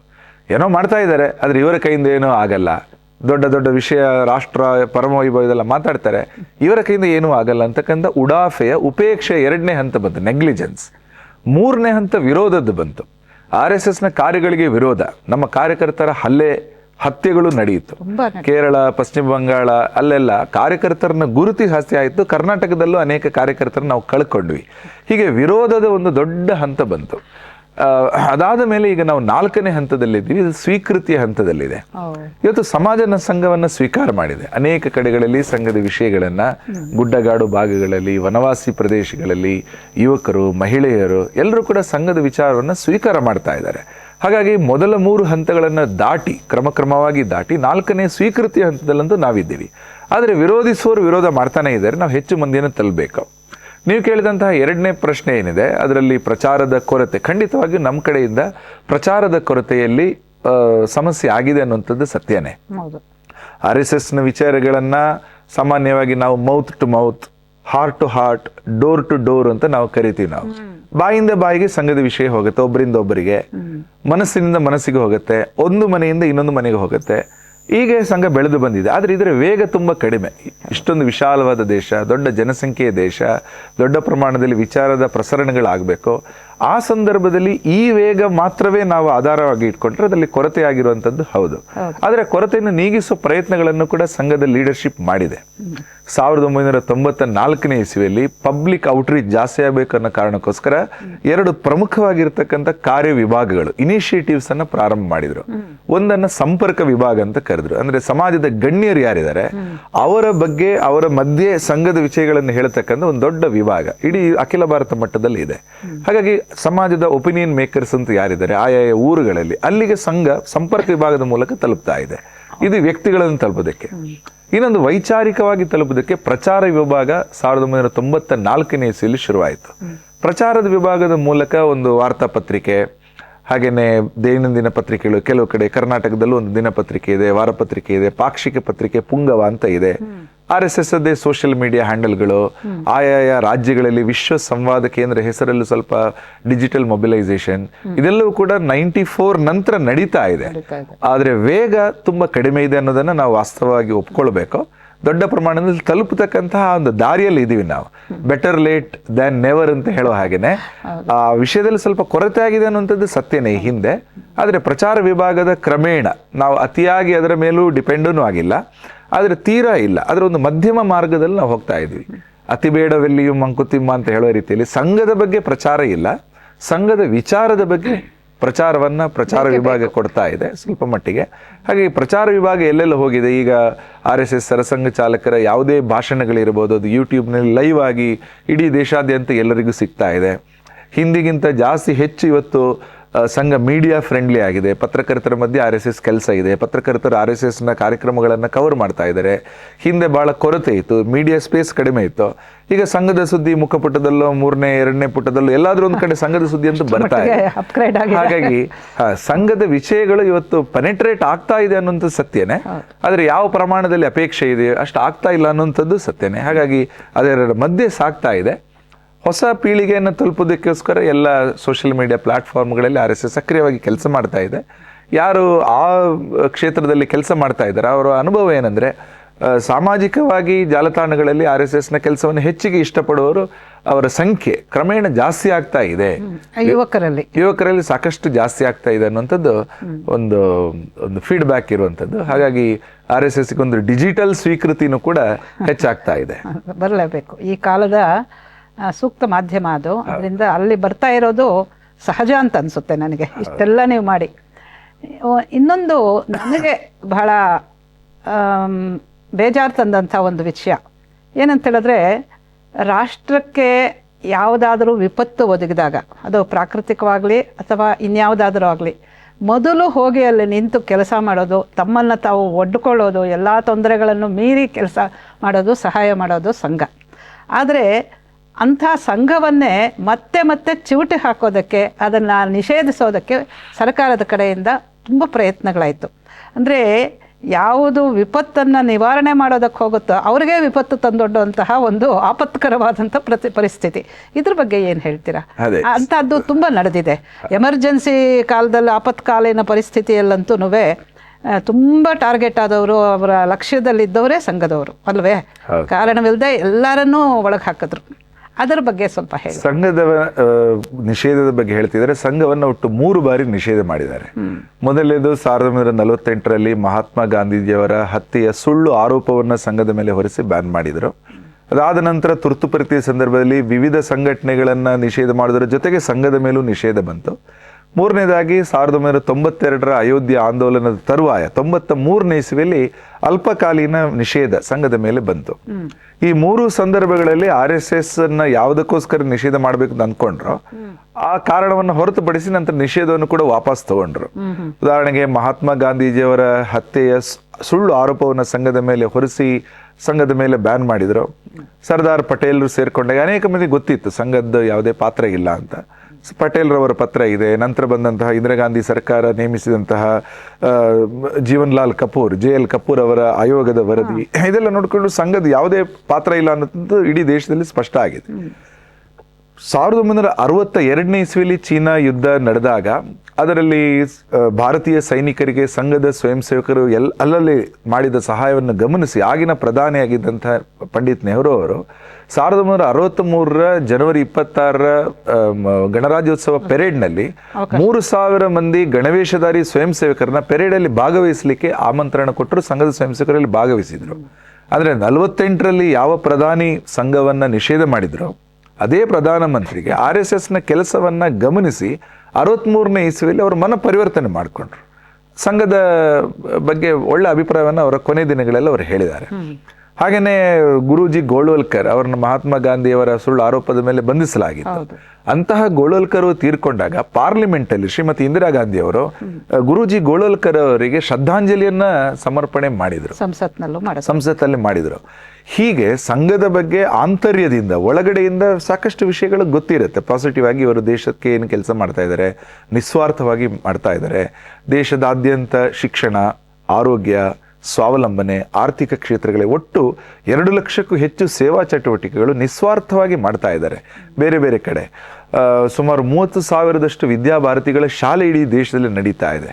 ಉದಾಹರಣೆಗೆ ನಮ್ಮ ಸಂವಿಧಾನದಲ್ಲಿ ಎಲ್ಲರಿಗೂ ಶಿಕ್ಷಣ ಕೊಡಬೇಕು ಅಂತ ಇದೆ. ಆ ಶಿಕ್ಷಣವನ್ನ ಕೊಡುವ ಕೆಲಸವನ್ನ ಪ್ರಾಮಾಣಿಕವಾಗಿ ಬಹಳ ನಿಸ್ವಾರ್ಥ ಮನೋಭಾವದಿಂದ ಗುಡ್ಡಗಾಡಿನ ಪ್ರದೇಶದಲ್ಲೂ ಕೂಡ ಇವತ್ತು ಸಂಘದ ಅಂದ್ರೆ ವಿದ್ಯಾಭಾರತೀಯ ಕಾರ್ಯಕರ್ತರು ಹೋಗಿ ಅಲ್ಲಿ ಮಾಡ್ತಾ ಇದ್ದಾರೆ. ಯಾವ ಊರಿಗೆ ಪೋಸ್ಟ್ ಮ್ಯಾನ್ ತಲುಪಲ್ಲ, ಯಾವ ಊರಿಗೆ ಒಂದು ಸರ್ಕಾರಿ ವಾಹನ ಕೂಡ ಹೋಗೋದು ಕಷ್ಟ ಸಾಧ್ಯ ಇದೆ. ಅಂತ ಕಡೆಗಳಲ್ಲೂ RSSನ ಕಾರ್ಯಕರ್ತರು ಹೋಗಿ ಅಲ್ಲಿನ ಮಕ್ಕಳಿಗೆ ವಿದ್ಯೆಯನ್ನು ಕೊಟ್ಟು ವಾಪಸ್ ಬರ್ತಾ ಇದ್ದಾರೆ. ಏಕಲ ವಿದ್ಯಾಲಯಗಳು ಅಂದ್ರೆ ಸಿಂಗಲ್ ಸ್ಕೂಲ್ ಟೀಚರ್ಸ್ ಅಂತ ಏನಿದ್ದಾರೆ, ಆ ಥರ ದೊಡ್ಡ ತಪ್ಪಲಿನ ಪರ್ವತಗಳ ತಪ್ಪಲು ಪ್ರದೇಶದಲ್ಲೂ ಕೂಡ ಸಂಘದ ಸ್ವಯಂ ಸೇವಕರು ಹೋಗ್ತಾ ಇದ್ದಾರೆ. ಅಂದ್ರೆ ಶಿಕ್ಷಣ ಎಲ್ಲರಿಗೂ ತಲುಪಬೇಕು ಅನ್ನೋ ಆಶಯದಲ್ಲಿ. ಹಾಗೇನೆ ಆರೋಗ್ಯದ ದೃಷ್ಟಿಯಿಂದ, ದೇಶಾದ್ಯಂತ ವನವಾಸಿ ಬಂಧುಗಳು ಕಾಡಿನಲ್ಲಿದ್ದಾರೆ. ಉದಾಹರಣೆ ಇವತ್ತು ಬೆಂಗಳೂರು ಸಿಟಿಯಲ್ಲಿ ಯಾವುದೋ ಒಂದು 6 ತಿಂಗಳ ಮಗು ಒಂದು ವಾಂತಿ ಮಾಡಿದ್ರು, ಕೆಮ್ಮು ಮಾಡಿದ್ರು, ತಾಯಿ ಹತ್ರ ಇಷ್ಟೊಂದು ಆಸ್ಪತ್ರೆ ಇದ್ರೂ ಕೂಡ ಗಾಬರಿ ಪಡ್ಕೊಳ್ತಾರೆ. ವನವಾಸಿ ಪ್ರದೇಶದಲ್ಲಿ ಆ ತಾಯಿ ಎಷ್ಟು ಧೈರ್ಯಶಾಲಿ ಇರಬೇಕು, ಆಕೆಗೆ ಸುತ್ತಲೂ ಏನೂ ಇಲ್ಲ. ಅಂತಹ ದುರ್ಗಮ ಪ್ರದೇಶದಲ್ಲೂ RSS ಕಡೆಯಿಂದ ಚಿಕಿತ್ಸಾಲಯಗಳು, RSS ಕಡೆಯಿಂದ ಔಷಧಿ ಕೇಂದ್ರಗಳು ಅಲ್ಲಲ್ಲಿ ನಡೀತಾ ಇದೆ. ವನವಾಸಿ ಬಂಧುಗಳಿಗೋಸ್ಕರ ಹಾಸ್ಟೆಲ್ಗಳು ಇಡೀ ದೇಶದಲ್ಲಿ ಇದೆ. ಹೀಗೆ RSSನ ಬೇರೆ ಬೇರೆ ಸೇವಾ ಚಟುವಟಿಕೆಗಳು ಇಡೀ ದೇಶದಲ್ಲಿ ನಡೀತಾ ಇದೆ. ಅದನ್ನ ಸ್ಥಾನೀಯ ಸರ್ಕಾರಗಳೆಲ್ಲ ಗುರುತಿಸಿದೆ. ಉದಾಹರಣೆ ಕೇರಳದಲ್ಲಿ ವಯನಾಡಿನಲ್ಲಿ ಭೂಕಂಪ ನಡೆದಾಗ ಅಲ್ಲಿ ಶವ ಸಂಸ್ಕಾರಕ್ಕೆ ಸ್ವತಃ ಅವರ ಬಂಧುಗಳು ಬರದೇ ಇದ್ದಾಗ ಸ್ವಯಂ ಸೇವಕರೇ ಇನ್ಕ್ಲೂಡಿಂಗ್ ಮುಸಲ್ಮಾನ್ ಬಂಧುಗಳ ಶವ ಸಂಸ್ಕಾರವನ್ನು ಅದೇ ರೀತಿಯಲ್ಲಿ ಮಾಡುವಂಥ ವ್ಯವಸ್ಥೆಯನ್ನು ಕೂಡ RSSನವರು ಮಾಡಿದ್ರು. ಕೊರೋನಾ ಸಂದರ್ಭದಲ್ಲಿ ಅನೇಕ ಅನಾಥ ಶವಗಳಿದ್ದಾಗ PPE ಕಿಟ್ ಧರಿಸಿ ಆ ಎಲ್ಲ ಶವಗಳಿಗೆ ಶಾಸ್ತ್ರೋಕ್ತವಾಗಿ ಶವ ಸಂಸ್ಕಾರದ ಕೆಲಸನ ಬೇರೆ ಬೇರೆ ಸ್ಮಶಾನಗಳಲ್ಲಿ RSSನ ಕಾರ್ಯಕರ್ತರು ಮಾಡಿದ್ರು. ಇದೆಲ್ಲವನ್ನು ಕೂಡ ಸಮಾಜ ನೋಡ್ತಾ ಇದೆ, ಸರ್ಕಾರಗಳು ನೋಡ್ತಾ ಇದೆ. RSSಗೆ ಎಲ್ಲ ಸರ್ಕಾರಗಳು ಕಾಲಕಾಲಕ್ಕೆ ಸಪೋರ್ಟ್ ಮಾಡಿದೆ. ಅದು ರಾಜ್ಯ ಸರ್ಕಾರಗಳು ಯಾವುದೇ ಇರಲಿ, ಪತ್ರಿಕಾ ಹೇಳಿಕೆ ಒಂದು ಕಡೆ ಇರುತ್ತೆ, ಆದರೆ ಸಂಘದ ಸೇವಾ ಪ್ರಾಜೆಕ್ಟ್ಗಳನ್ನು ಸಮರ್ಥಿಸಿ, ಸೇವಾ ಪ್ರಾಜೆಕ್ಟ್ಗಳನ್ನು ಗಮನಿಸಿ ಕೆಲಸ ಮಾಡಿದ್ದಕ್ಕೆ ಸೂಕ್ತವಾಗಿ ಪ್ರತಿಕ್ರಿಯೆ ಕೊಟ್ಟದ್ದಂತ ಸಾಕಷ್ಟು ಉದಾಹರಣೆಗಳು ಬೇರೆ ಬೇರೆ ಕಡೆ ಕಾಣ್ತಾ ಇದ್ವಿ.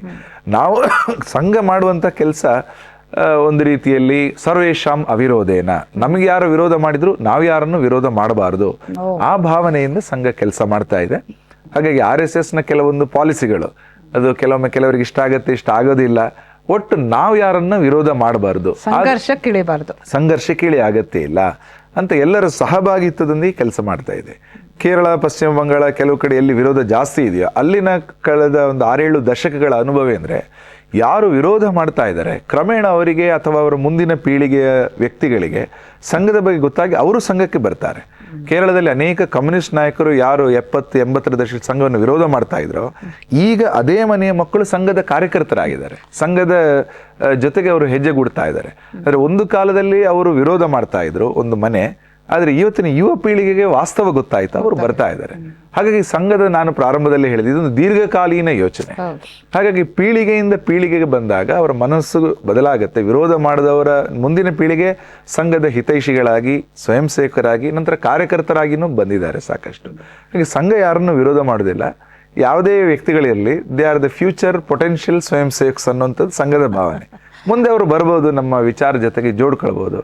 ಯಾಕಂದರೆ RSSನ ಕೆಲಸ ಅದು ರಾಷ್ಟ್ರದ ಕೆಲಸ, ದೇವರ ಕೆಲಸ ಅನ್ನುವಂಥ ಭಾವನೆ ಎಲ್ಲ ಕಾರ್ಯಕರ್ತರ ಮನಸ್ಸಲ್ಲೂ ಇದೆ. ಅಂದರೆ ನೀವು ಹೇಳ್ತಾ ಇರೋದು ಕೇಳಿದ್ರೆ ನೀವು ಎಷ್ಟು ತಾಳ್ಮೆಯಿಂದ ಕಾದಿದ್ದೀರಿ ಅಂದರೆ ತಲೆಮಾರುಗಳೇ ಬೇಕಾಯಿತು ಸಂಘವನ್ನು ಒಪ್ಕೊಳ್ಳೋದಕ್ಕೆ. ನೀವು ಕೇರಳದ ಉದಾಹರಣೆ ಹೇಳಿದೆ, ನಾವು ಕೆಲವನ್ನೆಲ್ಲ ನೋಡಿದ್ದೀವಿ. ಬಹಳ ಕ್ರೂರವಾದಂಥ ರೀತಿಯಲ್ಲಿ ಸಂಘದ ಕಾರ್ಯಕರ್ತರನ್ನು ಅಲ್ಲಿ ಕೊಲೆ ಮಾಡಿದ್ದುಂಟು. ಅದನ್ನು ಓದಿದ್ರೇ ನಾವೆಲ್ಲ ಬಹಳ ಮನಸ್ಸು ಬೇಜಾರು ಮಾಡ್ಕೊಂಡಿದ್ದು. ಅಂಥ ಸಂದರ್ಭದಲ್ಲೂ ಕೂಡ ಸಂಘ ಸಂಘರ್ಷಕ್ಕೆ ಇಳಿದೆ.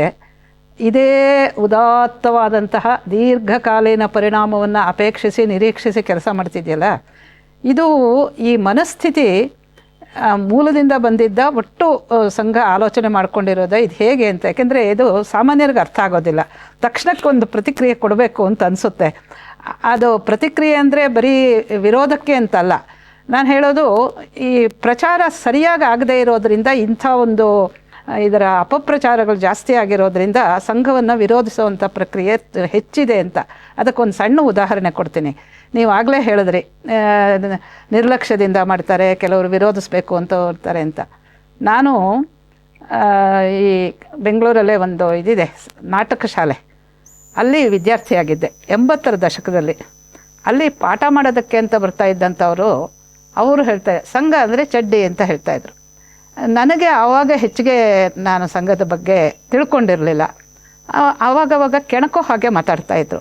ಆಮೇಲೆ ನಾನು ಸಂಘದ ಪುಸ್ತಕಗಳನ್ನೆಲ್ಲ ತಂದು ಓದಿ ಎಲ್ಲ ತಿಳ್ಕೊಂಡೆ. ಆಮೇಲೆ ಅಂದ್ಕೊಂಡೆ, ಅವರು ದೊಡ್ಡವರೇ, ನಮಗೆ ಪಾಠ ಮಾಡ್ತಾ ಇದ್ದವರು, ಯಾತಕ್ಕೆ ಹೀಗೆ ಮಾಡ್ತಾರೆ ಅಂತ ಯೋಚನೆ ಮಾಡ್ತಾಯಿದ್ದೆ. ಆವಾಗ ನನಗನ್ನಿಸ್ತು, ಇವರಿಗೆ ಸದುದ್ದೇಶ ಏನೂ ಇಲ್ಲ, ಸುಮ್ಮನೆ ಮಾತಾಡಬೇಕು ಅಂತ ಮಾತಾಡ್ತಿದ್ದಾರೆ ಅಂತ. ಆಮೇಲೆ ನಾವು ನಮ್ಮದೇ ಆದಂಥ ಶೈಲಿಯಲ್ಲಿ ಅವರಿಗೆಲ್ಲ ಉತ್ತರ ಕೊಟ್ಟಿದ್ದು ಅದು ಬೇರೆ ವಿಚಾರ. ಒಟ್ಟಿನಲ್ಲಿ ಸಹಜವಾದಂತಹ ಒಂದು ವಿರೋಧ ಇದ್ದುಬಿಟ್ಟಿದೆ. ನೀವು ಆಗಲೇ ಹೇಳಿದ್ರಿ ಅದಕ್ಕೆ ಕಾರಣ ಏನು ಅಂತ. ನೀವು ಅಂಥದ್ದನ್ನು ಯಾವುದಕ್ಕೆ ನಾವು ಧಾರಾಳವಾಗಿ ವಿರೋಧ ಮಾಡಬಹುದು, ಒಂದು ಸಂಘರ್ಷದ ಸ್ಥಿತಿಗೆ ಬರ್ಬೋದು, ಅದನ್ನೂ ಪಕ್ಕಕ್ಕಿಟ್ಟು ಬಹಳ ಸೌಮ್ಯವಾಗಿ you are seeing the situation ಅಂತ ಅನ್ನಿಸ್ತಾ ಇದೆ. ಇದು ಹೇಗೆ ರೂಢಿಸ್ಕೊಂಡಿದ್ದು ನೀವು? ತುಂಬಾ ಸುಲಭ. ಒಂದೇನಂದ್ರೆ RSSಗೆ ಬೇರೆ ಬೇರೆ ಕೆಲಸಗಳನ್ನು ಆಲ್ರೆಡಿ ಕೊಟ್ಟಿದ್ದಾರೆ. ಹಾಗಾಗಿ ನಮ್ಮ ಪ್ರಯಾರಿಟಿಗಳು ಬೇರೆ ಇದೆ. ವಿರೋಧದ ಅಥವಾ ಏನು ಆರೋಪಗಳಿಗೆ ಉತ್ತರ ಕೊಡ್ಲಿಕ್ಕೆ ಹೋದ್ರೆ ನಮ್ಮ ಮೂಲ ಕೆಲಸಗಳಲ್ಲೇ ಪೆಂಡಿಂಗ್ ಉಳಿಯುತ್ತೆ. RSS ಕಾರ್ಯಕರ್ತ ವರ್ಷವಿಡೀ ಎಂಗೇಜ್ ಆಗುವಷ್ಟು ಅವರಿಗೆ ಸಾಕಷ್ಟು ಕೆಲಸಗಳನ್ನ, ಕೈ ತುಂಬಾ ಕೆಲಸಗಳನ್ನ ಕೊಟ್ಟಿದ್ದಾರೆ. ಹಾಗೆ RSSನ ಕಾರ್ಯಕರ್ತರು ಕೆಲಸದಲ್ಲೇ ಮಗ್ನರಾಗಿರ್ತಾರೆ. ಅನೇಕ ಕೆಲಸಗಳಲ್ಲಿ ವರ್ಷ ಇಡೀ ಅವರು 365 ದಿನಗಳು ಮಗ್ನರಾಗಿರ್ತಾರೆ. RSSನ ಕೆಲಸ ಅನ್ನುವಂಥದ್ದು ಆಗ್ಲೇ ನಾನು ಹೇಳಿದ ಹಾಗೆ ಅದಕ್ಕೆ ಕೆಲವೊಂದು ವಿಶೇಷಣಗಳು, ಗುಣಲಕ್ಷಣಗಳು, ಅದು RSS ಶೈಲಿಯಲ್ಲಿ ಮಾಡುವಂಥದ್ದು. ಉದಾಹರಣೆಗೆ RSSನ ಯಾವುದೋ ಒಂದು ಮೀಟಿಂಗ್ ಅಟೆಂಡ್ ಆಗಬೇಕು, ಆಗಲೇ ಅವನ ಮನಸ್ಸಿನಲ್ಲಿ ತಯಾರಾಗ್ತದೆ, ನಾನು ಸಮಯಕ್ಕೆ ಪೂರ್ವ ಅಲ್ಲಿ ಇರಬೇಕು, ಸಮಯಕ್ಕೆ ಮುಂಚಿತವಾಗಿರಬೇಕು, ನನ್ನ ಚಪ್ಪಲಿಯಲ್ಲಿ ಸಾಲಾಗಿರಬೇಕು, ಆ ಬೈಠಕ್ ಅಥವಾ ಮೀಟಿಂಗ್ನ ವಿಷಯ ಏನು ಅನ್ನೋದನ್ನು ಗಮನಿಸಿ ನಾನು ಅದರಲ್ಲಿ ಏನು ಮಾತನಾಡಬೇಕು ಅನ್ನೋದನ್ನು ಪೂರ್ವ ನಿರ್ಧಾರ ಮಾಡಿ ಹೋಗ್ಬೇಕಂದ್ರೆ ಆತನ ಮನಸ್ಸು ಸಮರ್ಪಿತ, ದೇಹ ಸಮರ್ಪಿತ, ಆತನ ಒಟ್ಟು ಚಟುವಟಿಕೆಯನ್ನು ಅದಕ್ಕೆ ಸಮರ್ಪಿತವಾಗಿ ಬರ್ತಾನೆ. ಇದು ಒಂದು ದಿನದ್ದಲ್ಲ, ವರ್ಷದ 365 ದಿನನೂ ಆ ರೀತಿ RSS ಕ್ಯಾಲೆಂಡರಿಗೋಸ್ಕರ ತನ್ನ ಜೀವನದ ಕ್ಯಾಲೆಂಡರ್ ಅನ್ನು ರೂಪಿಸಿಕೊಂಡಿರ್ತಾನೆ. ಹಾಗಾಗಿ ಸಂಘ ಕಾರ್ಯದ ಆದ್ಯತೆಗಳು, ಪ್ರಯಾರಿಟೀಸ್ಗಳು ಒಂದು ಕಡೆ ಇದ್ದಾಗ ಇನ್ನು ಯಾರೇ RSSನ ಬೈಲಿ, RSS ನೋಡ್ಲಿ, ಅದನ್ನ ಉತ್ತರ ಕೊಡೋರು ಇನ್ಯಾರು ಇರ್ತಾರೆ ಅಂತ ಹೇಳಿ ತನ್ನ ಮೂಲ ಕೆಲಸವನ್ನ ಗಮನಿಸ್ತಾ ಹೋಗ್ತಾನೆ. ಹಾಗಾಗಿ RSSನ ಬೈತಾ ಇರೋರು ಎಷ್ಟೇ ಮಂದಿ ಇದ್ರು ಕೂಡ ಪಥಸಂಚಲನ ಮಾಡೋ ಒಂದು ತಂಡ ಇರುತ್ತೆ, ಅವ್ರು ಅದೇ ಕೆಲಸದಲ್ಲೇ ಇರ್ತಾರೆ. ಅದಕ್ಕೆ ಗಣವೇಶವನ್ನು ಹೊಂದಿಸುವುದು, ಬ್ಯಾಂಡ್ ಸೆಟ್ ಅನ್ನ ಟ್ರೈನಿಂಗ್ ಕೊಡುವಂಥದ್ದು. ಹಾಗಾಗಿ RSSನ ಗಣವೇಶದ ದೊಡ್ಡ ದೊಡ್ಡ ಕಾರ್ಯಕ್ರಮಗಳು ಯಥಾವತ್ ನಡೀತಾ ಇರುತ್ತೆ. ವಿರೋಧಗಳು ಒಂದು ಕಡೆ ಇದೆ. RSSನ ಪಥಸಂಚಲನಗಳು, ವರ್ಷಕ್ಕೆ ರಕ್ಷಾಬಂಧನ, ಗುರುಪೂಜೋತ್ಸವ, ಹಿಂದೂ ಸಾಮ್ರಾಜ್ಯ ದಿನೋತ್ಸವ, ಉತ್ಸವಗಳು ನಡೀತಾ ಇರುತ್ತೆ.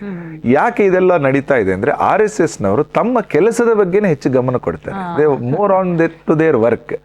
ಹಾಗಾಗಿ ವಿರೋಧಗಳನ್ನ ಹೇಳಿದಾಗ ಕೆಲವೊಮ್ಮೆ RSSನ ಹಿತೈಷಿಗಳು, ಚಿಂತಕರು ಅದಕ್ಕೆ ಉತ್ತರ ಕೊಡ್ತಾರೆ. ಮತ್ತೆ RSSನಲ್ಲಿ ಆ ಥರ ಉತ್ತರ ಕೊಡಲಿಕ್ಕೆ ಸಂಬಂಧಪಟ್ಟ ಕೆಲವು ವ್ಯಕ್ತಿಗಳನ್ನ ಆಲ್ರೆಡಿ ನಿಯೋಜನೆ ಮಾಡಿರ್ತಾರೆ. ಅವ್ರು ಉತ್ತರ ಕೊಡಬೇಕು ಬೇಡ, ಅದರಲ್ಲಿ ಪ್ರಚಾರ ವಿಭಾಗದ ಪ್ರಮುಖರು ಕೆಲವೊಮ್ಮೆ ಒಬ್ಬರೇ ಇರ್ತಾರೆ. ಕೊಡಬೇಕೋ ಬೇಡ ನೋಡ್ಕೊಂಡು ತೂಗಿ ಎಳೆದು ಯಾವುದೋ ಒಂದು ಅಗತ್ಯವಿದ್ದಾಗ ಕೊಡ್ತಾರೆ. ಅದು ಬಿಟ್ಟರೆ ಎಲ್ಲ ಆರೋಪಗಳಿಗೂ ಉತ್ತರವನ್ನು ಕೊಡಲ್ಲ. ಹಾಗಾಗಿ ಸಂಘದ ಸುಮಾರು ಒಂದು 95% ಸ್ವಯಂ ಸೇವಕರು ತಮಗೆ ಕೊಟ್ಟಿರುವಂತಹ ಕೆಲಸದ ಮೇಲೆ ಅವರ ಗಮನ ಇದೆ. ಉದಾಹರಣೆಗೆ ಈಗ ಶತಾಬ್ದಿ ವರ್ಷ, RSS 100ನೇ ವರ್ಷಕ್ಕೆ 5 ಕೆಲಸಗಳನ್ನ ತಾನು ತಗೊಂಡಿದೆ. ಅದನ್ನು ಒಟ್ಟಿಗೆ ಸೇರಿ ಪಂಚ ಪರಿವರ್ತನೆ ಅಂತ ಕರಿತೀವಿ. ಅದರಲ್ಲಿ ಮೊದಲನೇದು ಸಾಮಾಜಿಕ ಸಾಮರಸ್ಯ. ಸಮಾಜದಲ್ಲಿ ಇಷ್ಟೊಂದು ಜಾತಿಯ ಭೇದ ಭಾವ, ಜಾತಿ ವಿಷಮತೆ ಇದೆ, ಅದನ್ನ ಹೆಚ್ಚು ಮಾಡಲಿಕ್ಕೆ ಅನೇಕ ಶಕ್ತಿಗಳು ಪ್ರಯತ್ನ ಮಾಡ್ತಾ ಇದೆ. ಅಂತ ಸಂದರ್ಭದಲ್ಲಿ ನಾವೆಲ್ಲರೂ ಸಾಮರಸ್ಯದಿಂದ ಒಟ್ಟಾಗಿರ್ಬೇಕು ಅನ್ನೋದಕ್ಕೆ ಸಾಮಾಜಿಕ ಸಾಮರಸ್ಯ ಮೊದಲನೇ ಆದ್ಯತೆ ಕೆಲಸ. ಎರಡನೇದು ಕುಟುಂಬ ಪ್ರಬೋಧನ. ಒಂದು ಕುಟುಂಬ ಮೌಲ್ಯ ಆಧಾರಿತವಾಗಿ ಹಿಂದೂ ಸಮಾಜದ ಒಂದು ಶಕ್ತಿಯ ಕೇಂದ್ರವಾಗಬೇಕು. ಆ ಕುಟುಂಬದಲ್ಲಿ ಅನೇಕ ಕೊರತೆಗಳಿರ್ಬೋದು, ಅದೆಲ್ಲ ನಿವಾರಿಸಿ ಕುಟುಂಬದ ವ್ಯಕ್ತಿಗಳ ಮಧ್ಯೆ ಒಂದು ರೀತಿಯ ಸಂಬಂಧ, ಆ ಸಂಬಂಧದಿಂದ ಒಂದು ಕುಟುಂಬ ಗಟ್ಟಿಯಾಗುತ್ತೆ. ಆ ಕುಟುಂಬದ ಅನೇಕ ಸಮಸ್ಯೆಗಳಿರ್ಬೋದು, ಕೂತು ಮಾತಾಡೋದ್ರಲ್ಲಿ ಒಂದು ಬಗೆಹರಿಯುತ್ತೆ. ಇವತ್ತಿನ ದಿನಮಾನದಲ್ಲಿ ಎಷ್ಟೋ ಡೈವೋರ್ಸ್ ಕೇಸಸ್ಗಳನ್ನ ನಾವು ನೋಡ್ತಾ ಇರ್ತೀವಿ. ಕುಟುಂಬದ ಒಳಗಡೆನ ಆಂತರಿಕ ಸ್ಥಿತಿ ಚೆನ್ನಾಗಾದ್ರೆ, ಎಲ್ಲರ ಸಂಬಂಧ ಚೆನ್ನಾಗಿದ್ರೆ ಕುಟುಂಬ ಬಲಶಾಲಿ ಆಗಿರುತ್ತೆ, ರಾಷ್ಟ್ರಕ್ಕೂ ಶಕ್ತಿ ಆಗುತ್ತೆ. ಹಾಗೆ ಕುಟುಂಬ ಪ್ರಬೋಧನ ಅನ್ನುವಂಥದ್ದು ಎರಡನೇದು. ಮೂರನೇದು ಪರಿಸರಕ್ಕೆ ಸಂಬಂಧಪಟ್ಟ ವಿಷಯಗಳು. ಅದರಲ್ಲಿ ಗಿಡವನ್ನು ನಡೆಯುವಂಥದ್ದು, ನೀರನ್ನ ಮಿತ ಬಳಕೆ ಮಾಡುವಂಥದ್ದು, ಅತ್ಯಂತ ಕಡಿಮೆ ಪ್ಲಾಸ್ಟಿಕ್ನ ಬಳಕೆ ಮಾಡುವಂಥದ್ದು, ಹೀಗೆ ಪ್ರಕೃತಿಗೆ ಸಂಬಂಧಪಟ್ಟ ಅನೇಕ ಕೆಲಸಗಳು ಸ್ವಯಂ ಸೇವಕರು ಮಾಡ್ತಾ ಇದ್ದಾರೆ. ನಾಲ್ಕನೆಯದಾಗಿ ಸ್ವದೇಶಿ ಆಧಾರಿತ ಜೀವನ ಶೈಲಿ. ಮನೆಯಲ್ಲಿ ತನ್ನತನ ಅಂದ್ರೆ ಭಾರತೀಯ ಜೀವನ ಶೈಲಿಯ ಜೀವನ ಪದ್ಧತಿ ಇರಬೇಕು. ಉದಾಹರಣೆಗೆ ಮನೆ ಮಾತು, ಸ್ವಭಾಷಾ ಅಂತ ಕರಿತೀವಿ. ಅವರವರ ಮಾತೃಭಾಷೆಯಲ್ಲಿ ಮಾತಾಡೋದು, ತಾವು ಮಾತಾಡುವ ಭಾಷೆಯ ಪತ್ರಿಕೆಯನ್ನು ತರಿಸೋದು, ಸ್ವಭೂಷ, ಹಬ್ಬದ ದಿನಗಳಲ್ಲಿ ಬೇರೆ ಬೇರೆ ಸಂದರ್ಭದಲ್ಲಿ ತಮ್ಮ ವೇಷಭೂಷಣ ಹಾಕುವಂಥದ್ದು. ಹಾಗೆಯೇ ಸ್ವದೇಶಿ ವಸ್ತುಗಳ ಬಳಕೆ, ಮನೆಯಲ್ಲಿ ಅನೇಕ ಕೆಲಸಗಳು ಏನು ನಡೆಯುತ್ತೆ ಅದೆಲ್ಲೂ ಕೂಡ ಒಂದು ಸ್ವದೇಶಿತನ, ಆ ಮನೆಯ ಕೆಲವೊಂದು ವಿಷಯಗಳು ಅಲ್ಲಿ ಗೊತ್ತಾಗಬೇಕು. ನಮ್ಮತನ ಅದು ಹಬ್ಬ ಹರಿದಿನಗಳಿಂದ ಹಿಡ್ಕೊಂಡು ಬಾಕಿ ಉಳಿದಂಥ ಸಂದರ್ಭದಲ್ಲಿ. ಹಾಗಾಗಿ ಆ ಮನೆಯಲ್ಲಿ ಅದು ಕೆಲವು ಕಡೆ ಕಣ್ಮರೆ ಆಗ್ತಾ ಇದೆ. ಉದಾಹರಣೆ ಮಹಾನಗರಗಳಿಗೆ ಬಂದ್ರಂತೂ ಯಾವ ಊರಿಂದ ಬಂದದ್ದು ಗೊತ್ತಾಗಲ್ಲ. ಆ ಮನೆಯ ಆಹಾರ ಪದಾರ್ಥಗಳು, ಆ ಮನೆಗೆ ಸಂಬಂಧಪಟ್ಟ ಅಥವಾ ಅವರ ಪ್ರದೇಶಕ್ಕೆ ಸಂಬಂಧ ಅನೇಕ ವಿಷಯಗಳನ್ನು ಮರೆತು ಬಿಟ್ಟಿರ್ತಾರೆ. ಇಂಗ್ಲಿಷ್ ಮೀಡಿಯಂ ಪ್ರಭಾವದಿಂದಾಗಿ ಭಾಷೆಗಳ ಜೊತೆ ಬರೋ ಸಂಸ್ಕೃತಿಗಳು ಅಳಿಸಿ ಹೋಗುತ್ತೆ. ಹಾಗಾಗಿ ಸ್ವದೇಶಿ ಜೀವನ ಶೈಲಿ. ಕೊನೆಯದಾಗಿ ನಾಗರಿಕ ಶಿಷ್ಟಾಚಾರ, ಸಿವಿಕ್ ಸೆನ್ಸ್ ಅನ್ನು ಹೆಚ್ಚು ಮಾಡುವಂಥದ್ದು. ಸಂವಿಧಾನದ ಆರ್ಟಿಕಲ್ 51A ಫಂಡಮೆಂಟಲ್ ಡ್ಯೂಟೀಸ್ ಬಗ್ಗೆ ಹೇಳುತ್ತೆ. ಸಂಘ ಅದನ್ನು ಈ ಬಾರಿ ಶತಾಬ್ದಿಯ ಒಂದು ಕಾರ್ಯವಾಗಿ ತಗೊಂಡಿದೆ. ಹಾಗಾಗಿ ನಾಗರಿಕ ಪ್ರಜ್ಞೆಯನ್ನು ಪೋಷಿಸ್ತಕ್ಕಂಥ ಕೆಲಸಗಳು, ಅದು ರಾಷ್ಟ್ರಧ್ವಜಕ್ಕೆ ಗೌರವ ಕೊಡುವಂಥದ್ದು, ಟ್ರಾಫಿಕ್ ರೂಲ್ಸ್ಗಳನ್ನು ಪಾಲಿಸುವಂಥದ್ದು, ಸಾಮಾಜಿಕ ಎಲ್ಲ ಜವಾಬ್ದಾರಿಗಳನ್ನು ಒಬ್ಬ ಕಾರ್ಯಕರ್ತ, ಒಬ್ಬ ಸ್ವಯಂ ಸೇವಕ ಪಾಲಿಸಬೇಕು ಅನ್ನೋಂಥದ್ದು. ಹೀಗೆ ಈ 5 ಕೆಲಸಗಳು ಒಟ್ಟಿಗೆ ಸೇರಿ ಪಂಚ ಪರಿವರ್ತನೆಯನ್ನು ಸಾರ್ವಜನಿಕರ ಜೊತೆಗೆ ಸ್ವಯಂ ಸೇವಕರು ಮಾಡ್ತಾ ಇದ್ದಾರೆ. ಸಾಮಾಜಿಕ ಸಾಮರಸ್ಯ, ಕುಟುಂಬ ಪ್ರಬೋಧನ, ಪರಿಸರ, ಸ್ವದೇಶಿ ಜೀವನ ಶೈಲಿ ಮತ್ತು ನಾಗರಿಕ ಶಿಷ್ಟಾಚಾರ. ಹೀಗಾಗಿ 100ನೇ ವರ್ಷಕ್ಕೆ ಎಲ್ಲ ಚಟುವಟಿಕೆಗಳ ಜೊತೆಗೆ ಈ 5 ಕೆಲಸವನ್ನ ಸ್ವಯಂ ಸೇವಕ ಮಾಡಬೇಕು. ಹೀಗಾಗಿ he is engaged, already engage ಆಗಿರ್ತಾರೆ. ಇಷ್ಟೊಂದು ಚಟುವಟಿಕೆಗಳನ್ನ ಮಾಡುವ ಸಂದರ್ಭದಲ್ಲಿ ಎಲ್ಲ ಆರೋಪಗಳು ಬರುತ್ತೆ. ಅಂತ ಸಂದರ್ಭದಲ್ಲಿ ಸ್ವಯಂ ಸೇವಕ ತನಗೆ ಕೊಟ್ಟ ಕೆಲಸದ ಮೇಲೆ ಹೆಚ್ಚು ಗಮನ ಕೊಟ್ಟು ಅದನ್ನು ಮಾಡ್ತಾ ಇದ್ದೇನೆ. ಹಾಗೆ RSS ನ ಸೀಕ್ರೆಟ್ ಇಷ್ಟೇನೆ, ಅವರ ಪ್ರಯಾರಿಟಿ ಬೇರೆ ಇದೆ. ಈ ಕೆಲಸಗಳನ್ನು ಅಡ್ರೆಸ್ ಮಾಡಂತ ಯಾರು ಮಾಡಬೇಕು, ಅದನ್ನ ಅವರು ಆಯಾ ಮಟ್ಟದಲ್ಲಿ ಮಾಡ್ತಾ ಇರ್ತಾರೆ. ಮತ್ತೆ ಕೆಲವುದನ್ನ ಕಾಲವೇ ನಿರ್ಧಾರ ಮಾಡುತ್ತೆ. ಕಾಲದ ಪ್ರವಾಹದಲ್ಲಿ ಒಂದು ರೀತಿಯಲ್ಲಿ ಸಂಘದ ಮೇಲಿನ ಆರೋಪಗಳಿಗೆ ಕಾಲನೇ ಕೆಲವೊಮ್ಮೆ ಉತ್ತರ ಕೊಟ್ಟದ್ದು ಇದೆ, ಕಾಲಕ್ಕೆ ಅವರು ಸರಿಯಾದದ್ದು ಇದೆ. ಹೊಸ ಕಾಲದ ಹೊಸ ವ್ಯಕ್ತಿಗಳು, ಹೊಸ ರೀತಿಯಲ್ಲಿ ಸವಾಲುಗಳು ಬರ್ತಾ ಇರುತ್ತೆ. ಉದಾಹರಣೆಗೆ 60-70ರ ಸಂದರ್ಭದಲ್ಲಿ RSS ಸಿಗಿದ್ದಂತಹ ವೈಚಾರಿಕ ಸವಾಲುಗಳು ಇವತ್ತದಿಲ್ಲ, ಇದು ಯಾವುದೋ ಬೇರೆ ಸ್ವರೂಪದಲ್ಲಿ ಬರ್ತಾ ಇದೆ. ಹಾಗಾಗಿ ಕಾಲನೂ ಒಂದು ಸಮಯದ ಪ್ರವಾಹದಲ್ಲಿ ಕೆಲವೊಂದು ವಿಷಯಗಳು ಮೇಲೆ ಕೆಳಗೆ ಆಗಬಹುದು ಅನ್ನುವಂಥದ್ದು ಇದೆ. ಹಾಗಾಗಿ ಈಗಿನ ಏನು ರಾಜಕೀಯ ಪ್ರೇರಿತ ಒಂದಷ್ಟು ಆರೋಪಗಳು ಸಂಘಕ್ಕೆ ಬರ್ತಾ ಇದೆ, ಅದಕ್ಕೆ ಕಳೆದ 4-5 ತಿಂಗಳಲ್ಲಿ ಸಮಾಜನೇ ಉತ್ತರ ಕೊಟ್ಟಿದೆ ಯಾವ ರೀತಿಯಲ್ಲಿ ಇರಬೇಕು ಅಂತ. ಸಂಘದ ಶೈಲಿ ಕರ್ನಾಟಕದಲ್ಲೇ ಅದಕ್ಕೆ ಒಳ್ಳೆ ಉದಾಹರಣೆ ಸಿಕ್ತು. ಹೌದು ಸರ್ಕಾರದ ಕಡೆಯಿಂದ ಆರೋಪಕ್ಕೆ. ಹಾಗೆ ಒಟ್ಟಿನಲ್ಲಿ ಸಂಘದ ಕೆಲಸ ದೀರ್ಘಕಾಲೀನ ಯೋಚನೆಯ ಒಂದು ವಿಶಾಲ ಧ್ಯೇಯದ ಕೆಲಸ. ಅದಕ್ಕೆ ಸ್ವಯಂ ಸೇವಕರು ಹೆಚ್ಚಿನ ಪ್ರಮಾಣದಲ್ಲಿ ಬರ್ತಾ ಇದ್ದಾರೆ. ಸಂಘದ ಕಾರ್ಯಕ್ಕೆ ಒಟ್ಟು ಸಮಾಜದ ಮತ್ತು ಹಿತಚಿಂತಕರ ಶುಭಾಶೀರ್ವಾದನೂ ಖಂಡಿತ ಇದ್ದೇ ಇದೆ. ಹಾಗೆ RSS ನ ಕೆಲಸ ಅನ್ನುವಂಥದ್ದು ಇಟ್ಸ್ ಅಂಡರ್ ವಾಚ್, ಸಮಾಜ ಗಮನಿಸ್ತಾ ಇರುತ್ತೆ. ಅನೇಕ ಹಿರಿಯರು RSS ನ ಬಗ್ಗೆ ವೈಯಕ್ತಿಕವಾಗಿ ಅವರು ಗಮನಕ್ಕೆ ತರ್ತಾರೆ, ಹೀಗೆ ಮಾಡಿ ಹಾಗೆ ಮಾಡಿ ಅಂತ. ಆ ಎಲ್ಲ ಸಲಹೆಗಳನ್ನು ಸ್ವೀಕಾರ ಮಾಡಿ, RSS ಅಂದರೆ ಸಮಾಜದ್ದು, ಎಲ್ಲರ ಸಂಘಟನೆ ಅದು. ಹಾಗೆ ಎಲ್ಲ ಸಲಹೆಗಳನ್ನು ತಗೊಂಡು ಸಮಾಜಕ್ಕೆ ಬೇಕಾದ ರೀತಿಯಲ್ಲಿ ಸಂಘ ಕಾಲಕ್ಕೆ ಬೇಕಾದಂತಹ ಅನೇಕ ಬದಲಾವಣೆಗಳನ್ನು ತಂದುಕೊಂಡು ಕೆಲಸ ಮಾಡಿಕೊಂಡು ಬರ್ತಾ ಇದೆ. ಹಾಗಾಗಿ 100 ವರ್ಷವನ್ನ ಈ ರೀತಿಯಲ್ಲಿ ಸಂಘ ಒಂದು ರೀತಿಯಲ್ಲಿ ಈ ದೇಶದಲ್ಲಿ ಕಳೆದಿದೆ. ಮುಂದಿನ ದಿನಗಳಲ್ಲೂ ಕೂಡ ಸಮಾಜದ ಸಲಹೆಗಳನ್ನು ತಗೊಂಡು ಸಂಘದ ಕಾರ್ಯಕರ್ತರು ಕೆಲಸ ಮಾಡ್ತಾರೆ. ನಾನು ಕೇಳಿದ ಒಂದು ಸಣ್ಣ ಪ್ರಶ್ನೆ, ಅದಕ್ಕೆ ತುಂಬ ಸುದೀರ್ಘವಾದ ಆದರೆ ಸಮರ್ಥವಾದ ಉತ್ತರ ಕೊಟ್ಟಿದ್ದೀರಾ. ಇನ್ನು ಮೇಲೆ ಬಹುಶಃ ಯಾರು ಈ ಥರ ಪ್ರಶ್ನೆಗಳು ಕೇಳೋಲ್ಲ ಅಂತ ಕಾಣುತ್ತೆ. ನಾನು ನಮ್ಮ ವೀಕ್ಷಕರನ್ನು ಗಮನದಲ್ಲಿ ಇಟ್ಕೊಂಡೇ ಈ ಪ್ರಶ್ನೆಯನ್ನು ಕೇಳಿದ್ದು. ಸುಮ್ಮನೆ ಆರೋಪ ಮಾಡೋದು ಇದೆಲ್ಲ ಇದೆ, ಆದರೆ ಸಂಘಕ್ಕೆ ಅದರದೇ ಆದಂಥ ಉದಾತ್ತವಾದ ಉನ್ನತ ಧ್ಯೇಯಗಳಿರೋದ್ರಿಂದ ಆ ಕಡೆ ಗಮನ ಕೊಟ್ಟು ಇದನ್ನು ಅಷ್ಟು ಮನಸ್ಸಿಗೆ ತಗೊಳ್ಳದೆ ಕೆಲಸ ಮಾಡ್ತಿದೆ ಅನ್ನೋದು ಬಹಳ ಉತ್ತಮವಾದಂತಹ ಉತ್ತರವನ್ನು ನೀವು ನೀಡಿದ್ದೀರ. ಬಹಳ ಸಂತೋಷ ಆಯಿತು. ಈಗ 100ನೇ ವರ್ಷಕ್ಕೆ ಕಾಲಿಟ್ಟಿದೆ ಅಂತ ನಮ್ಮ ದೇಶದಲ್ಲಿ 100 ವರ್ಷ ಆದಂಥ ಸಂಸ್ಥೆಗಳು ಬೇರೆ ರಾಜಕೀಯ ಇದೆ. ನಾನು ಅದನ್ನು ಒಪ್ಪೋದಿಲ್ಲ. ನಿಜ ಹೇಳಬೇಕಂದ್ರೆ ಕಾಂಗ್ರೆಸ್ಸಿಗೆ ಎಲ್ಲರೂ ಹೇಳ್ತಾರೆ 125 ವರ್ಷ ಆಯಿತು ಅಂತ. ವಸ್ತುತಃ ಅದು ಹಾಗೆ ಉಳ್ಕೊಂಡಿಲ್ಲ. ಅದು ಹೇಗೆ ಆರಂಭ ಆಯಿತು ಆ ರೀತಿಯಲ್ಲಿ 69ರ ಸಂದರ್ಭದಲ್ಲಿ ಅದು ಕಾಂಗೈ ಆಯಿತು. ಅಲ್ಲಿಂದ ಅದು ಕಾಂಗೈ, ಅದರಿಂದ 125 ವರ್ಷ ಅಂತ ನಮ್ಮ ರಾಜಕೀಯದವ್ರು ಹೇಳೋದು ಅದು ಒಪ್ಪೋದಕ್ಕೆ ಸಾಧ್ಯವಿಲ್ಲ. It's not logical. ಅದರಿಂದ 100 ವರ್ಷ ಆಗಿರುವಂಥ ಸಂಸ್ಥೆ ಯಾವುದೂ ಇಲ್ಲ ಅವತ್ತು ಆರಂಭ ಆಗಿದ್ರಲ್ಲಿ. ಇವಾಗ ಇದು ತುಂಬ ವಿಶಿಷ್ಟ ಅಂತ ಅನಿಸುತ್ತೆ.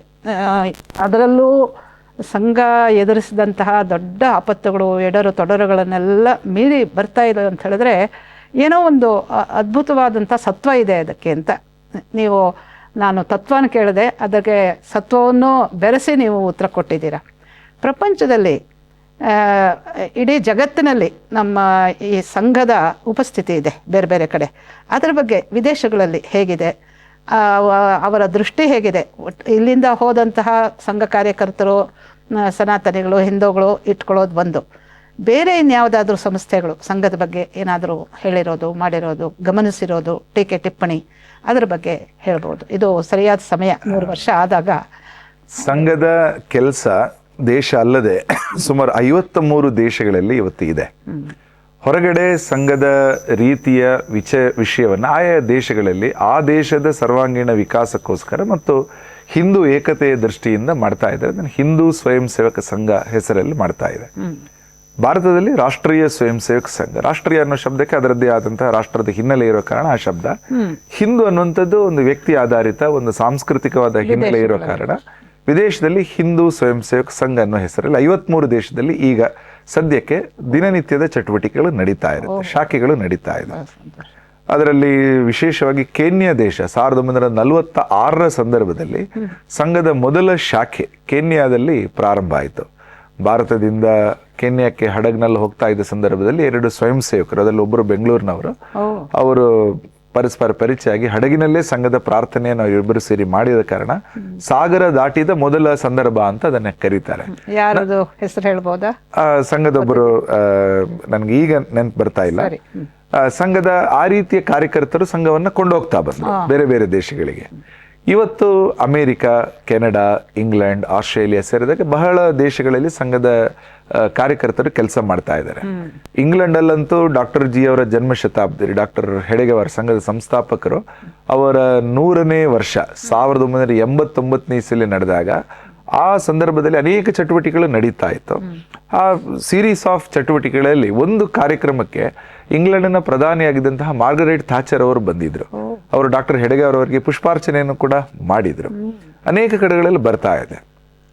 ಸುಮಾರು 162 ದೇಶಗಳಲ್ಲಿ RSS ನ ಕಾರ್ಯಕ್ರಮಗಳ ರೀತಿಯ ಒಂದಷ್ಟು ಕಾರ್ಯಕ್ರಮಗಳನ್ನ ಅಲ್ಲಿನ ಲೋಕಲ್ಸ್ ಅಂತ ನೀವಾಗ್ಲೇ ಹೇಳಿ ಸನಾತನಿಗಳು, ಹಿಂದೂಗಳು ಅವರು ಮಾಡ್ತಾ ಇದ್ದಾರೆ. ಉದಾಹರಣೆಗೆ ಇಂಟರ್ನ್ಯಾಷನಲ್ ಡೇ ಆಫ್ ಯೋಗ, ಯೋಗಕ್ಕೋಸ್ಕರ ಆ ದೇಶದಲ್ಲಿ ಒಟ್ಟಾಗ್ತಾರೆ, ದೀಪಾವಳಿಗೋಸ್ಕರ ಒಟ್ಟಾಗ್ತಾರೆ, ಶ್ರೀಕೃಷ್ಣ ಜನ್ಮಾಷ್ಟಮಿಗೋಸ್ಕರ ಒಟ್ಟಾಗ್ತಾರೆ, ಹಬ್ಬ ಹರಿದಿನಕ್ಕೆ. ಈ ತರ ಬೇರೆ ಬೇರೆ ದೇಶಗಳಲ್ಲಿರುವ ಭಾರತೀಯರು ಅವರೆಲ್ಲರೂ ಒಟ್ಟಾಗ್ತಕ್ಕಂತಹ, ಅಂದ್ರೆ ಒಟ್ಟಾಗಿ ಒಂದಾಗಿ ದೇಶದ ಬಗ್ಗೆ ಯೋಚನೆ ಮಾಡುವ ಒಂದು ಸಾಮೂಹಿಕತೆಯ ವಾತಾವರಣ 160ಕ್ಕೂ ಹೆಚ್ಚು ದೇಶಗಳಲ್ಲಿ ಇದ್ದಾರೆ. ಹೀಗಾಗಿ ಒಟ್ಟಾರೆ ಅವರ ಚಿಂತನೆ ಏನು, ಭಾರತದ ಬಗ್ಗೆ ನಾವು ಕಳೆದು ಹೋದಂತಹ ಅನೇಕ ವಿಷಯಗಳಿದೆ. ಉದಾಹರಣೆಗೆ ವೇದ ಸಾಹಿತ್ಯ, ಅನೇಕ ವಿಷಯಗಳಲ್ಲಿ ನಾವು ಅನೇಕ ಆಕ್ರಮಣಗಳನ್ನು ಎದುರಿಸಿ ವಿ ಲಾಸ್ಟ್ ಮೆನಿ ಥಿಂಗ್ಸ್. ಆ ಗ್ಲೋರಿ, ಆ ಒಂದು ಪರಮ ವೈಭವವನ್ನು ಎಲ್ಲ ಫೀಲ್ಡಲ್ಲೂ ನಾವು ತರಬೇಕು. ಅದಕ್ಕೋಸ್ಕರ ಬೇರೆ ಬೇರೆ ಕೆಲಸಗಳು ಬೇರೆ ಬೇರೆ ಕಡೆಗಳೆಲ್ಲ ಆಗ್ತಾ ಇದೆ. ಕೆಲವು ಕಡೆ ಇಂಡಾಲಜಿ ಸಂಸ್ಥೆಗಳು, ಉದಾಹರಣೆ ಬೆಲ್ಜಿಯಂನ ಕೆಂಟ್ ಯೂನಿವರ್ಸಿಟಿಲಿ ಇಂಡಾಲಜಿ ಬಗ್ಗೆ ಸಾಕಷ್ಟು ಕೆಲಸಗಳಲ್ಲಿ ನಡೀತಾ ಇದೆ. ಜರ್ಮನಿಯಲ್ಲಿ ಅನೇಕ ಸಂಸ್ಕೃತ ವಿಶ್ವವಿದ್ಯಾನಿಲಯಗಳು ಸಂಸ್ಕೃತ ಕೋರ್ಸ್ಗಳನ್ನು ಆಫರ್ ಮಾಡ್ತಾ ಇದೆ. ಹೀಗೆ ಬೇರೆ ಬೇರೆ ಕಡೆಗಳಲ್ಲಿ ಭಾರತೀಯ ವ್ಯಾಲ್ಯೂ ಅದರ ಬಗ್ಗೆನೂ ಚರ್ಚೆಗಳು ನಡೀತಾ ಇದೆ. ಬ್ರಿಟಿಷ್ ನೆರೆಟಿವ್ಸ್ ಏನು ದೇಶದ ಮತ್ತು ವಿದೇಶಗಳಲ್ಲಿ ನಡೀತಾ ಇತ್ತೋ ಭಾರತದ ಬಗ್ಗೆ ಕೆಟ್ಟದಾಗಿ, 1893ರಲ್ಲಿ ವಿವೇಕಾನಂದರು ಹೋಗಿ ಏನು ಶಿಕಾಗೋ ಭಾಷಣದ ಮೂಲಕ ಭಾರತದ ಒಂದು ನಿಜವಾದ ಸ್ವರೂಪವನ್ನು ತೆರೆದಿಟ್ರೋ, ಅದಕ್ಕಿಂತ ಮುಂಚೆ ಸಾಕಷ್ಟು ನೆರೆಟಿವ್ಗಳು ಓಡ್ತಾ ಇತ್ತು. ಅದರ ನಂತರನೂ ಸ್ವಲ್ಪ ಓಡ್ತಾ ಇದೆ, ಇಲ್ಲ ಅಂತಿಲ್ಲ. ಭಾರತದ ಬಗ್ಗೆ ಸ್ವಲ್ಪ ನೆಗೆಟಿವ್ ಆಗಿರ್ತಕ್ಕಂಥ ಒಪಿನಿಯನ್ ಕೆಲವು ಕಡೆ ಹೋಗ್ತಾ ಇದೆ. ಆದರೆ ಕಳೆದ ಒಂದು 10-20 ವರ್ಷದಲ್ಲಿ ನಿರಂತರವಾದಂತಹ ಸಂಘದ ಕಾರ್ಯಕರ್ತರ ಒಡನಾಟ ಬೇರೆ ಬೇರೆ ದೇಶಗಳಲ್ಲಿ ಇದ್ದ ಕಾರಣ ಭಾರತದ ಬಗ್ಗೆ ಒಂದು ಸದಾಭಿಪ್ರಾಯ ಆ ದೇಶದಲ್ಲಿ ಮೂಡಿ ಬರ್ತಾ ಇದೆ. ಬೇರೆ ಬೇರೆ ಕಾರಣಕ್ಕೋಸ್ಕರ ಮೂಡಿ ಬರ್ತಾ ಇದೆ. ಭಾರತದ ಬಗ್ಗೆ ಇದ್ದಂತಹ ನೆಗೆಟಿವ್ ಇಮೇಜ್ ಏನಿತ್ತು, ಭಾರತೀಯರು ಅಂದರೆ ಪುರೋಹಿತಶಾಹಿಗಳು, ಭಾರತೀಯರು ಅಂದರೆ ವಿಜ್ಞಾನದ ವಿಕಾಸದ ಮಹಿಳಾ ವಿರೋಧಿಗಳು, ಇದೆಲ್ಲವನ್ನು ಕೂಡ ಈಗ ಆ ರಾಂಗ್ ನೆರೆಟಿವ್ಸನ್ನು ತೊಡೆದು ಹಾಕಿ ಭಾರತದ ಬಗ್ಗೆ ಪಾಸಿಟಿವ್ ನೆರೆಟಿವ್ ಅನ್ನು ತರಲಿಕ್ಕೆ ಸಂಘದ ಸ್ವಯಂ ಸೇವಕರು ತುಂಬ ದೊಡ್ಡ ಕೆಲಸಗಳನ್ನು ಮಾಡಿದ್ದಾರೆ. RSS ಬಗ್ಗೆನೂ ಕೆಲವೊಂದು ನೆಗೆಟಿವ್ ಒಪಿನಿಯನ್ಗಳಿತ್ತು. ಈ ವರ್ಷದ ವಿದೇಶದ ಉತ್ಸವಕ್ಕೆ ಅಮೆರಿಕದ ನ್ಯೂಯಾರ್ಕ್ ಟೈಮ್ಸ್ ಸೇರ್ಕೊಂಡ ಹಾಗೆ ಸುಮಾರು ಒಂದು 20 ಪತ್ರಿಕೆಗಳ ಪ್ರಮುಖರು ಬಂದಿದ್ರು. ಅವರು RSS ಅನ್ನ ಪ್ರತ್ಯಕ್ಷ ನೋಡಿ ಅವರ RSS ಬಗ್ಗೆ ಅವರವರ ಪತ್ರಿಕೆಗಳಲ್ಲಿ RSS ಬಗ್ಗೆ ಬರೆದ್ರು. ಇದುವರೆಗೆ ಅವರು RSS ಬಗ್ಗೆ ಇನ್ಯಾರು ಹೇಳೋದನ್ನು ಕೇಳಿ ಬರೀತಾ ಇದ್ರು. ಭಾರತದಿಂದ ವಿದೇಶಕ್ಕೆ ಹೋದಂತಹ ಕೆಲವರು ಭಾರತದ ಬಗ್ಗೆ ನೆಗೆಟಿವ್ ಮಾತಾಡಿ ಬಹುಶಃ ಹೀಗೇನೆ ಇರಬೇಕು ಅಂತ ಅಂದ್ಕೊಂಡಿದ್ರು. ಆದರೆ ಅವರಿಗೆ ವಾಸ್ತವ ಗೊತ್ತಾಗಿದೆ, RSS ಬಗ್ಗೆ ಗೊತ್ತಾಗಿದೆ, RSSನ ಔಟ್ರೀಚ್ಗಳು ಗೊತ್ತಾಗಿದೆ. ಇದೇ ಬೆಂಗಳೂರಲ್ಲಿ RSSನ ಸರಸಂಘ ಚಾಲಕ ಮೋಹನ್ ಭಾಗವತರ ಕಾರ್ಯಕ್ರಮ PS ಯೂನಿವರ್ಸಿಟಿಯಲ್ಲಿ ಆದಾಗ ವಿದೇಶದಿಂದ ಅನೇಕ ಗಣ್ಯರು ಬಂದಿದ್ರು. ಸುಮಾರು 40ರಷ್ಟು ಗಣ್ಯರು ವಿದೇಶದಿಂದ ಬಂದಿದ್ರು. ಇಲ್ಲಿ ಗಣ್ಯರು ಅಂದ್ರೆ ಹಿಂದೂಗಳ ಅಥವಾ ಬೇರೆಯವರ? ಬೇರೆ ಬೇರೆ ದೇಶದವರು, ಆ ದೇಶದ ಒಪಿನಿಯನ್ ಮೇಕರ್ಸ್, ಪಾಶ್ಚಾತ್ಯರು. ಅವರು ಪಾಶ್ಚಾತ್ಯರು ಬಂದಿದ್ರು. ಅವರಿಗೋಸ್ಕರನೇ ಇಲ್ಲಿ ಕಾರ್ಯಕ್ರಮ, ಬೆಂಗಳೂರಿನ ಕಾರ್ಯಕ್ರಮ ಇಂಗ್ಲಿಷ್ ಅಲ್ಲೇ ಇತ್ತು. ಅದು ಇಂಗ್ಲಿಷ್ ನಲ್ಲಿ ಅವರಿಗೆ ವಿಷಯ ಕನ್ವೆ ಆಗಲಿ, ಅವರು ಇಲ್ಲಿನ ಸಾಕಷ್ಟು ಸೇವಾ ಪ್ರಾಜೆಕ್ಟ್ಗಳನ್ನು ನೋಡಿ ಅವರು ವಾಪಸ್ ಅವರ ದೇಶಗಳಿಗೆ ಅವರು ತೆರಳಿದ್ದಾರೆ. ಹೀಗಾಗಿ RSS ಬಗ್ಗೆ ಒಂದು ವೈಚಾರಿಕ ಸ್ಪಷ್ಟತೆ ಬೇರೆ ಬೇರೆ ದೇಶದ ವ್ಯಕ್ತಿಗಳಿಗೆ ಮೂಡಿ ಬಂದಿದೆ. ಒಂದು. ಎರಡನೇದು RSSನ ಕಾರ್ಯ, ಅದು ಬೇರೆ ಬೇರೆ ದೇಶಗಳಲ್ಲಿ ನಿಧಾನಕ್ಕೆ ಹೆಚ್ಚಾಗ್ತಾ ಇದೆ ಅನೇಕ ಕಡೆಗಳಲ್ಲಿ. ಆ ದೇಶಕ್ಕೋಸ್ಕರ ಯೋಚನೆ ಮಾಡುವವರು ಅಲ್ಲಿ ಬರ್ತಾ ಇದ್ದಾರೆ, ಅಂದ್ರೆ ಬೇರೆ ಬೇರೆ ದೇಶದಲ್ಲಿ. ಹೀಗೆ ಒಬ್ರು ವಿದೇಶದ ಒಬ್ರು ಸರ್ಕಾರದ ಪ್ರಮುಖರು ಕಡೆ ಹೇಳಿದ್ರು, ನಮ್ಮ ದೇಶಕ್ಕೂ RSS ತರದ ಒಂದು ಸಂಘಟನೆ ಬೇಕು ಅಂತೇಳಿ, RSS version in our country ಅಂತ ಹೇಳ್ತಾ ಇದ್ರು. ಯಾಕಂದ್ರೆ ಆ ರೀತಿಯ ಒಂದು ಸಂಘಟನೆ ಅವರ ದೇಶದಲ್ಲಿ ಇದ್ರೆ ಅಲ್ಲಿನ ಜನರಲ್ಲಿ ಶಿಸ್ತು, ಅಲ್ಲಿನ ಜನರಿಗೆ ಅಲ್ಲಿನ ಸಮಾಜದ ಬಗ್ಗೆ ಒಂದು ತುಡಿತ, ಅಲ್ಲಿನ ರಾಷ್ಟ್ರಭಕ್ತಿ, ಅಲ್ಲಿನ ಸೈನ್ಯದ ಬಗ್ಗೆ ಒಂದು ಆದರದ ಭಾವ ಬರುತ್ತೆ. ಹೀಗಾಗಿ RSSನ ಯೋಚನೆ ಏನಿದೆ ಇದು ಎಲ್ಲಾ ದೇಶಗಳಿಗೂ ಆಂತರಿಕವಾಗಿ ಬೇಕಾದದ್ದು ಅನ್ನುವಂಥದ್ದನ್ನ ಒಬ್ಬರು ಹಿರಿಯ ಚಿಂತಕರು ಒಂದು ಸಭೆಯಲ್ಲಿ ಹೇಳಿದ್ರು. ಅದು ಸರಿ ಅಂತಲೂ ಅನ್ನಿಸ್ತಾ ಇದೆ. ಖಂಡಿತ ನೀವು ಹೇಳೋದಿಲ್ಲ, ಒಂದನ್ನು ಎತ್ತಿ ಹೇಳಬೇಕು. RSS ಅಂದ ತಕ್ಷಣ ಈ ಅನುಶಾಸನ, ಶಿಸ್ತು ಪರಿಪಾಲನೆ ಅನ್ನೋದಿದೆಯಲ್ಲ, ಇದು ಅಂತರ್ಗತವಾಗಿದೆ ಒಟ್ಟು RSS ಆ ಸಂಸ್ಥೆಯಲ್ಲಿ, ಜೊತೆಗೆ ವ್ಯಕ್ತಿಗಳಲ್ಲಿ ಯಾರು ಅದಕ್ಕೋಸ್ಕರ ಕೆಲಸ ಮಾಡ್ತಿದ್ದಾರೆ ಅಂತ. ಈ ವಿಚಾರದಲ್ಲೂ ಒಂದು ನೆನಪಿಗೆ ಬರ್ತಾ ಇದೆ ನನಗೆ. ನಾನು ಕಾಲೇಜಲ್ಲಿದ್ದಾಗ ಅದೇ 80ರ ದಶಕದಲ್ಲಿ ಹಿಂದೂ ಮಹಾಸಂಗಮ ನಡೆದಿತ್ತು ಇಲ್ಲೇ ನಮ್ಮ ಅರಮನೆ ಮೈದಾನದಲ್ಲಿ. ಆವಾಗ ಅಜಿತರಿದ್ದರು ಅಂತ ಕಾಣುತ್ತೆ. ಅದರ ಬಗ್ಗೆ ಪೇಪರಲ್ಲಿ ರಿಪೋರ್ಟ್ಸ್ ಬಂದಿತ್ತು.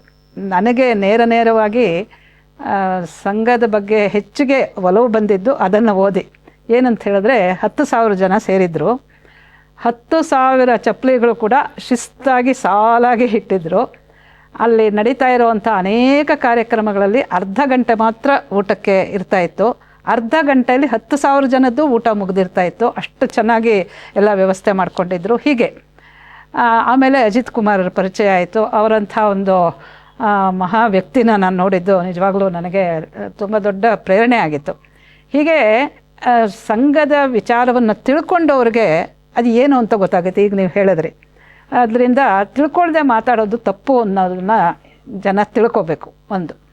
ಎರಡನೇದಾಗಿ ಈಗ ನೀವು ಹೇಳಿದ್ರಿ ವಿದೇಶಗಳಲ್ಲಿ ಹಿಂದೂ ಸಂಗಮ ಕೆಲಸ ಮಾಡ್ತಾ ಇದೆ, ಹಿಂದೂ ಸಂಘಗಳು ಅಂತ. ಈಗ ಇವರಿಗೂ ಮತ್ತು ಇವರಿಗಿರುವಂಥ ಸ್ವದೇಶ ನಿಷ್ಠೆ, ಅದಕ್ಕೂ ಅವರು ಈಗ ವಾಸ ಮಾಡ್ತಾ ಇರೋವಂಥ ದೇಶಗಳಿಗೂ ಏನಾದರೂ ವೈರುಧ್ಯಗಳು ಬರುತ್ತಾ, ಅಲ್ಲಿನ ದೇಶದ ವೈಚಾರಿಕರು ಅವರು ಏನಾದರೂ ವಿರೋಧವನ್ನು ಒಡ್ಡುತ್ತಾ ಇದ್ದಾರಾ ಇತ್ಯಾದಿಗಳ ಬಗ್ಗೆ ಹೇಳಬೇಕು. ಅಂದರೆ ಏನು ನಡೀತಾ ಇದೆ ಅಲ್ಲಿ ಅಂತ. ಇಲ್ಲ, ಯಾವುದೇ ವಿರೋಧಗಳಿಲ್ಲ. ಯಾಕೆಂದ್ರೆ RSSನ ಚಿಂತನೆಗಳೇನಿದೆ ಈ ನೆಲದ ಮೂಲ ಚಿಂತನೆಗಳು, ಅದನ್ನು ಹಿಂದುತ್ವ ಅಂತ ನಾವು ಕರೆದ್ವಿ. ಹೌದು, ಆಕ್ಚುಲಿ ಹಿಂದುತ್ವ ಅನ್ನುವಂಥದ್ದು ಒಂದು ರೀತಿಯ ಸನಾತನ ನಂಬಿಕೆಗಳ ಆಧಾರದಲ್ಲಿ ಇದೆ. ಇದು ಯಾವುದೇ ಉಪಾಸನಾ ಪದ್ಧತಿ ಕೇಂದ್ರಿತ ಅಲ್ಲ. ಉದಾಹರಣೆಗೆ ಇದರ ಚಿಂತನೆಗಳೆಲ್ಲವೂ ಕೂಡ ಸಾರ್ವಕಾಲಿಕ ಮತ್ತು ವಿಶ್ವ ಮಾನವ ಸಂದೇಶ ಇದರಲ್ಲಿ ಇದೆ. ಉದಾಹರಣೆಗೆ ಸರ್ವೇ ಭವಂತು ಸುಖಿನ ಅಂತ ಇದೆ. ಇದರ ಆಶಯನೇ ಎಲ್ಲರೂ ಸುಖಿಗಳಾಗ್ಲಿ ಅಂತ. ಇಲ್ಲಿ ಯಾವುದೇ ವ್ಯಕ್ತಿಗಳಾಗ್ಲಿ, ಯಾವುದೇ ಒಂದು ರೀತಿಯ ಮತ ಪಂಥಗಳ ಬಗ್ಗೆ ಆಗಲಿ ಹೇಳೋದೇ ಇಲ್ಲ. ಯಾವ ದೇವರು ಅನ್ನೋ ಶಬ್ದನೂ ಕೂಡ ಇಲ್ಲ. ಎಲ್ಲರೂ ಸುಖಿಗಳಾಗ್ಲಿ ಅನ್ನುವಂಥ ಒಂದು ಯೂನಿವರ್ಸಲ್ ಥಾಟ್. ಅಸತೋಮ ಸದ್ಗಮಯ, ತಮಸೋಮ ಜ್ಯೋತಿರ್ಗಮಯ, ಮೃತ್ಯುಮ ಅಮೃತಂಗಮಯ. ಇದರಲ್ಲಿ ಎಲ್ಲೂ ಕೂಡ ಯಾವ ದೇವರು ಯಾವ ಜಾತಿ ಅಂತ ಇಲ್ಲ. ಕತ್ತಲೆಯಿಂದ ಬೆಳಕಿನ ಕಡೆಗೆ, ಅಜ್ಞಾನದಿಂದ ಜ್ಞಾನದ ಕಡೆಗೆ, ಮೃತ್ಯುವಿನಿಂದ ಅಮೃತತ್ವದ ಕಡೆಗೆ. ಸೊ ಈ ತರದ ಪ್ರೋಗ್ರೆಸಿವ್, ಒಂದು ರೀತಿಯಲ್ಲಿ ಇವತ್ತು ಸೆಕ್ಯುಲರ್ ಅಂತ ಏನು ಕೋಟ್ ಮಾಡ್ತಾರೆ, ಆ ರೀತಿಯ ಚಿಂತನೆಗಳನ್ನೇ ಸಂಘ ಅಥವಾ ಹಿಂದುತ್ವ ಹೇಳ್ತಾ ಇರುವಂಥದ್ದು. ಹಾಗೆ ಯಾರು ಮೂಲದಲ್ಲಿ ಈ ರೀತಿಯ ಚಿಂತನೆಗಳನ್ನು ಗಮನಿಸ್ತಾರೆ, ಉದಾಹರಣೆ RSSನ ಪ್ರಾರ್ಥನೆ ಏನಿದೆ ಅದರಲ್ಲಿ ಎಲ್ಲೂ ಕೂಡ RSSನ ಹೆಸರಿಲ್ಲ, RSSನ ಬಗ್ಗೆ ಎಲ್ಲೂ ಹೇಳ್ಕೊಂಡಿಲ್ಲ. ಒಬ್ಬ ವ್ಯಕ್ತಿ ಈ ಸಮಾಜದ ಬಗ್ಗೆ ನಾನೇನು ಮಾಡಬಲ್ಲೆ, ಅದಕ್ಕೋಸ್ಕರ ನಂಗೆ ಯಾವ ಗುಣಗಳು ಭಗವಂತ ಕೊಡಬೇಕೋ ಇದರ ಬಗ್ಗೆ ಒಬ್ಬ ಒಂದು ಆಂತರ್ಯದಲ್ಲಿ ಹೇಳ್ತಕ್ಕಂಥ ಮಾತುಗಳನ್ನ ಪದ್ಯ ರೂಪಕ್ಕೆ ಇಳಿಸಿ ಆ ಒಂದು ಪ್ರಾರ್ಥನೆಯನ್ನ ಹೇಳ್ತಾರೆ. ಹೀಗಾಗಿ ಆ ಪ್ರಾರ್ಥನೆಯ ಸಾಲುಗಳನ್ನ ಯಾವುದೇ ಭಾಷೆಗೆ ಅನುವಾದ ಮಾಡಿ ಹೇಳಿದ್ರೆ ಓಕೆ ಇದು ಬೇಕು ಅಂತ ಎಲ್ಲರಿಗೂ ಅನಿಸ್ಬಿಡ್ಬೇಕು, ಅವರವ್ರ ದೇಶಕ್ಕೆ ಅನಿಸ್ಬೇಕು. ಉದಾಹರಣೆಗೆ ಅದರಲ್ಲಿ ಬರುತ್ತೆ, ಪತತ್ವೇಷ ಕಾಯೋ ನಮಸ್ತೆ ನಮಸ್ತೆ, ಏಷ ಕಾಯ, ನನ್ನ ಈ ಶರೀರ ತೊದರ್ತೆ ನಿನಗೋಸ್ಕರ ಬಿದ್ದು ಬಿಡ್ಲಿ. ಅಷ್ಟರ ಮಟ್ಟಿನ ಸಮರ್ಪಣೆಯನ್ನ ಒಬ್ಬ ದೇಶಭಕ್ತ ಆ ದೇಶಕ್ಕೋಸ್ಕರ ಹೇಳ್ತಾ ಇದ್ರೆ ಖಂಡಿತವಾಗಿ ಇಟ್ಸ್ ವೆಲ್ಕಮ್ ಮೂವ್. ಅಂದ್ರೆ ಆ ದೇಶಕ್ಕೋಸ್ಕರ ಅಷ್ಟೊಂದು ಸಮರ್ಪಣೆ ಮಾಡ್ಲಿಕ್ಕೆ ಆ ದೇಶದ ನಾಗರಿಕ ತಯಾರಿದ್ದಾನೆ. ಈಗ ಪರಮ ವೈಭವ ಅಂದ್ರೆ ಇವತ್ತೇನು ಪಿನಾಕಲ್ ಆಫ್ ಗ್ಲೋರಿ ಅಂತ ನಾವನ್ನು ಕರಿತೀವಿ, ಅಥವಾ ಇವತ್ತೇನು ವಿಕಸಿತ ಭಾರತ್ ಶಬ್ದ ಬರ್ತಾ ಇದೆ, ಅದು ಯಾವುದೇ ಸಂದರ್ಭಕ್ಕೆ ಇರಬಹುದು. ಈಗ ಆಯಾಯ ದೇಶಕ್ಕೆ ಆಯಾಯ ಸಮಾಜದ ಚೆನ್ನಾಗಿರುವಿಕೆ ಅದನ್ನ ಹಿಂದುತ್ವದ ಯೋಚನೆಯಲ್ಲಿ ನಾವು ಹೇಳಿದ್ವಿ. ಈಗ ವಸುದೈವ ಕುಟುಂಬಕಂ ಎನ್ನುವಾಗ ಯಾವ ಒಂದು ವಿಶಾಲ ಭಾವನೆ ಬರುತ್ತೋ ಆ ರೀತಿ ಎಲ್ಲ ಭಾವನೆಗಳು ಕೂಡ ಒಳಗೊಂಡಂತ ಹಿಂದುತ್ವದ ಚಿಂತನೆ ಅದು ಜಗತ್ತಿನಾದ್ಯಂತ ಬರಬೇಕು ಅನ್ನೋಂಥದ್ದೇ ಭಾವ. ಹಾಗಾಗಿ ಸಂಘದ ಯೋಚನೆಗಳೇನಿದೆ ಅದು ಎಲ್ಲ ಕಡೆನೂ ಬರುತ್ತೆ, ಅದಕ್ಕೆ ಆಕ್ಸೆಪ್ಟೆನ್ಸ್ ಸಿಕ್ಕಿದೆ. ಉದಾಹರಣೆಗೆ ಸಂಘಕ್ಕೆ 100 ವರ್ಷವನ್ನು ನೀವು 4 ಹೋಳಾಗಿ ನೋಡಿದರೆ, ಮೊದಲ 25 ವರ್ಷದಲ್ಲಿ RSS ಭಾರತದ ಒಂದು ಭರವಸೆ ಮೂಡಿಸಿದ ಸಂಘಟನೆ ಆಗಿತ್ತು. ದೇಶ ವಿಭಜನೆ ಸಂದರ್ಭದಲ್ಲಿ ಓಡ್ಕೊಂಡು ಅನೇಕ ಕಡೆಗೆ ನಿರಾಶ್ರಿತರಾಗಿ ಬಂದವರಿಗೆ RSS ಇದೆ ಅನ್ನೋ ಒಂದು ಭಾವನೆ. ಎರಡನೇ 25 ವರ್ಷದಲ್ಲಿ ಅಂದರೆ ಸಂಘಕ್ಕೆ 50 ವರ್ಷ ಆದಾಗ RSS ಮೇಲೆ ಬ್ಯಾನ್ ಇತ್ತು. ಆದರೆ ಪ್ರಜಾಪ್ರಭುತ್ವವನ್ನು ರಕ್ಷಿಸುವ ಹೊಣೆಗಾರಿಕೆಯನ್ನು ಹೊತ್ತಂತ ಒಂದು ದೊಡ್ಡ ಸಂಘಟನೆಯಾಗಿ ಇಡೀ ದೇಶದಲ್ಲಿತ್ತು. RSS ಏನೋ ಮಾಡುತ್ತೆ. ಹಾಗಾಗಿ RSSನ ಕಟು ವಿರೋಧಿಗಳಾಗಿದ್ದ ಜಯಪ್ರಕಾಶ್ ನಾರಾಯಣ್ ಅವರು 48ರಲ್ಲಿ ಗಾಂಧಿ ಹತ್ಯೆ ಆರೋಪ RSS ಮೇಲೆ ಬಂದಿದ್ದಾಗ ಅವರು ನಂಬಿಬಿಟ್ಟಿದ್ರು. 49ರಲ್ಲಿ ಅವರು ಸ್ಟೇಟ್ಮೆಂಟ್ ಕೊಟ್ಟಿದ್ರು, RSSಗೆ ಯಾರು ಸೇರಬೇಡಿ ಅನ್ನೋ ಸ್ಟೇಟ್ಮೆಂಟ್ ಅನ್ನು ಅವರು 49ರಲ್ಲಿ ಕೊಟ್ಬಿಟ್ಟಿದ್ರು.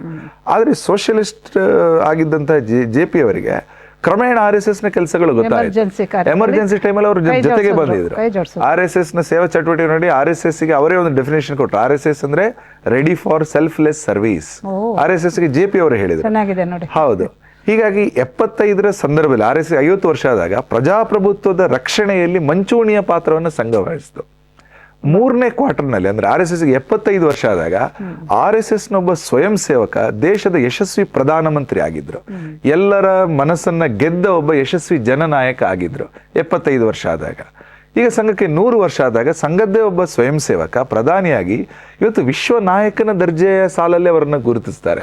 ಜಗತ್ತಿನ ಅನೇಕ ಸಮಸ್ಯೆಗಳಲ್ಲಿ ಅದನ್ನ ಪರಿಹಾರ ಮಾಡಲಿಕ್ಕೆ ಸಂಘದೊಬ್ಬ ಸ್ವಯಂ ಸೇವಕ ಈಗ ಯಾರು ಪ್ರಧಾನಿಯಾಗಿದ್ದಾರೆ ಅವರನ್ನು ಗಮನಿಸ್ತಾರೆ. ಅವರ ಹಿಂದಿರೋ ಸಂಘದ ವಿಚಾರವನ್ನು ಕೂಡ ಪತ್ರಿಕೆಗಳು ಬರಿತಾ ಇರುತ್ತೆ. ಹೀಗಾಗಿ ಸಂಘದ 25, 50, 75, 100ನೇ ವರ್ಷ ಬಂದಾಗ ಇವತ್ತು 100ನೇ ವರ್ಷದಲ್ಲಿ ಇದ್ದ ನೋಡಿದಾಗ ಸಂಘದ ಒಂದು ವೈಶ್ವಿಕ ಭೂಮಿಕೆ, ಯೂನಿವರ್ಸಲ್ ರೋಲ್ ಅದು ಗೊತ್ತಾಗುತ್ತೆ. ಹಾಗೆ ಈ ಸಂಘದ ವಿಷಯಗಳನ್ನ ಯಾವುದೇ ವ್ಯಕ್ತಿ ಯಾವುದೇ ದೇಶದಲ್ಲಿ ಹೇಳಿದ್ರು ಕೂಡ ಇದು ನಮ್ಮ ದೇಶದ ಒಳ್ಳೆಯದಕ್ಕೋಸ್ಕರ ಇದೆ ಅನ್ನೋದನ್ನ ಆ ದೇಶವಾಸಿಗಳು ಗಮನಿಸಿದ್ದಾರೆ.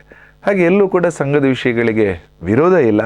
ಆಯಾ ಸಮುದಾಯಗಳ ಆಯಾ ಸಮಾಜದ ಒಂದು ಏನು ಬಲಿಷ್ಠವಾಗಿಸುವಿಕೆ ಅಂತ ಹೇಳ್ತೀವಿ ನಾವು, ಸಮಾಜದ ಕೊರತೆಗಳನ್ನು ಪಕ್ಕಕ್ಕಿಟ್ಟು ಆ ಸಮಾಜ ಚೆನ್ನಾಗಿರಬೇಕು, ಅದನ್ನು ಇಡೀ ದೇಶದಲ್ಲಿ ಜಗತ್ತಿನಲ್ಲೂ ಆಗಬೇಕು ಅನ್ನುವಂಥದ್ದು ಸಂಘದ ಯೋಚನೆ.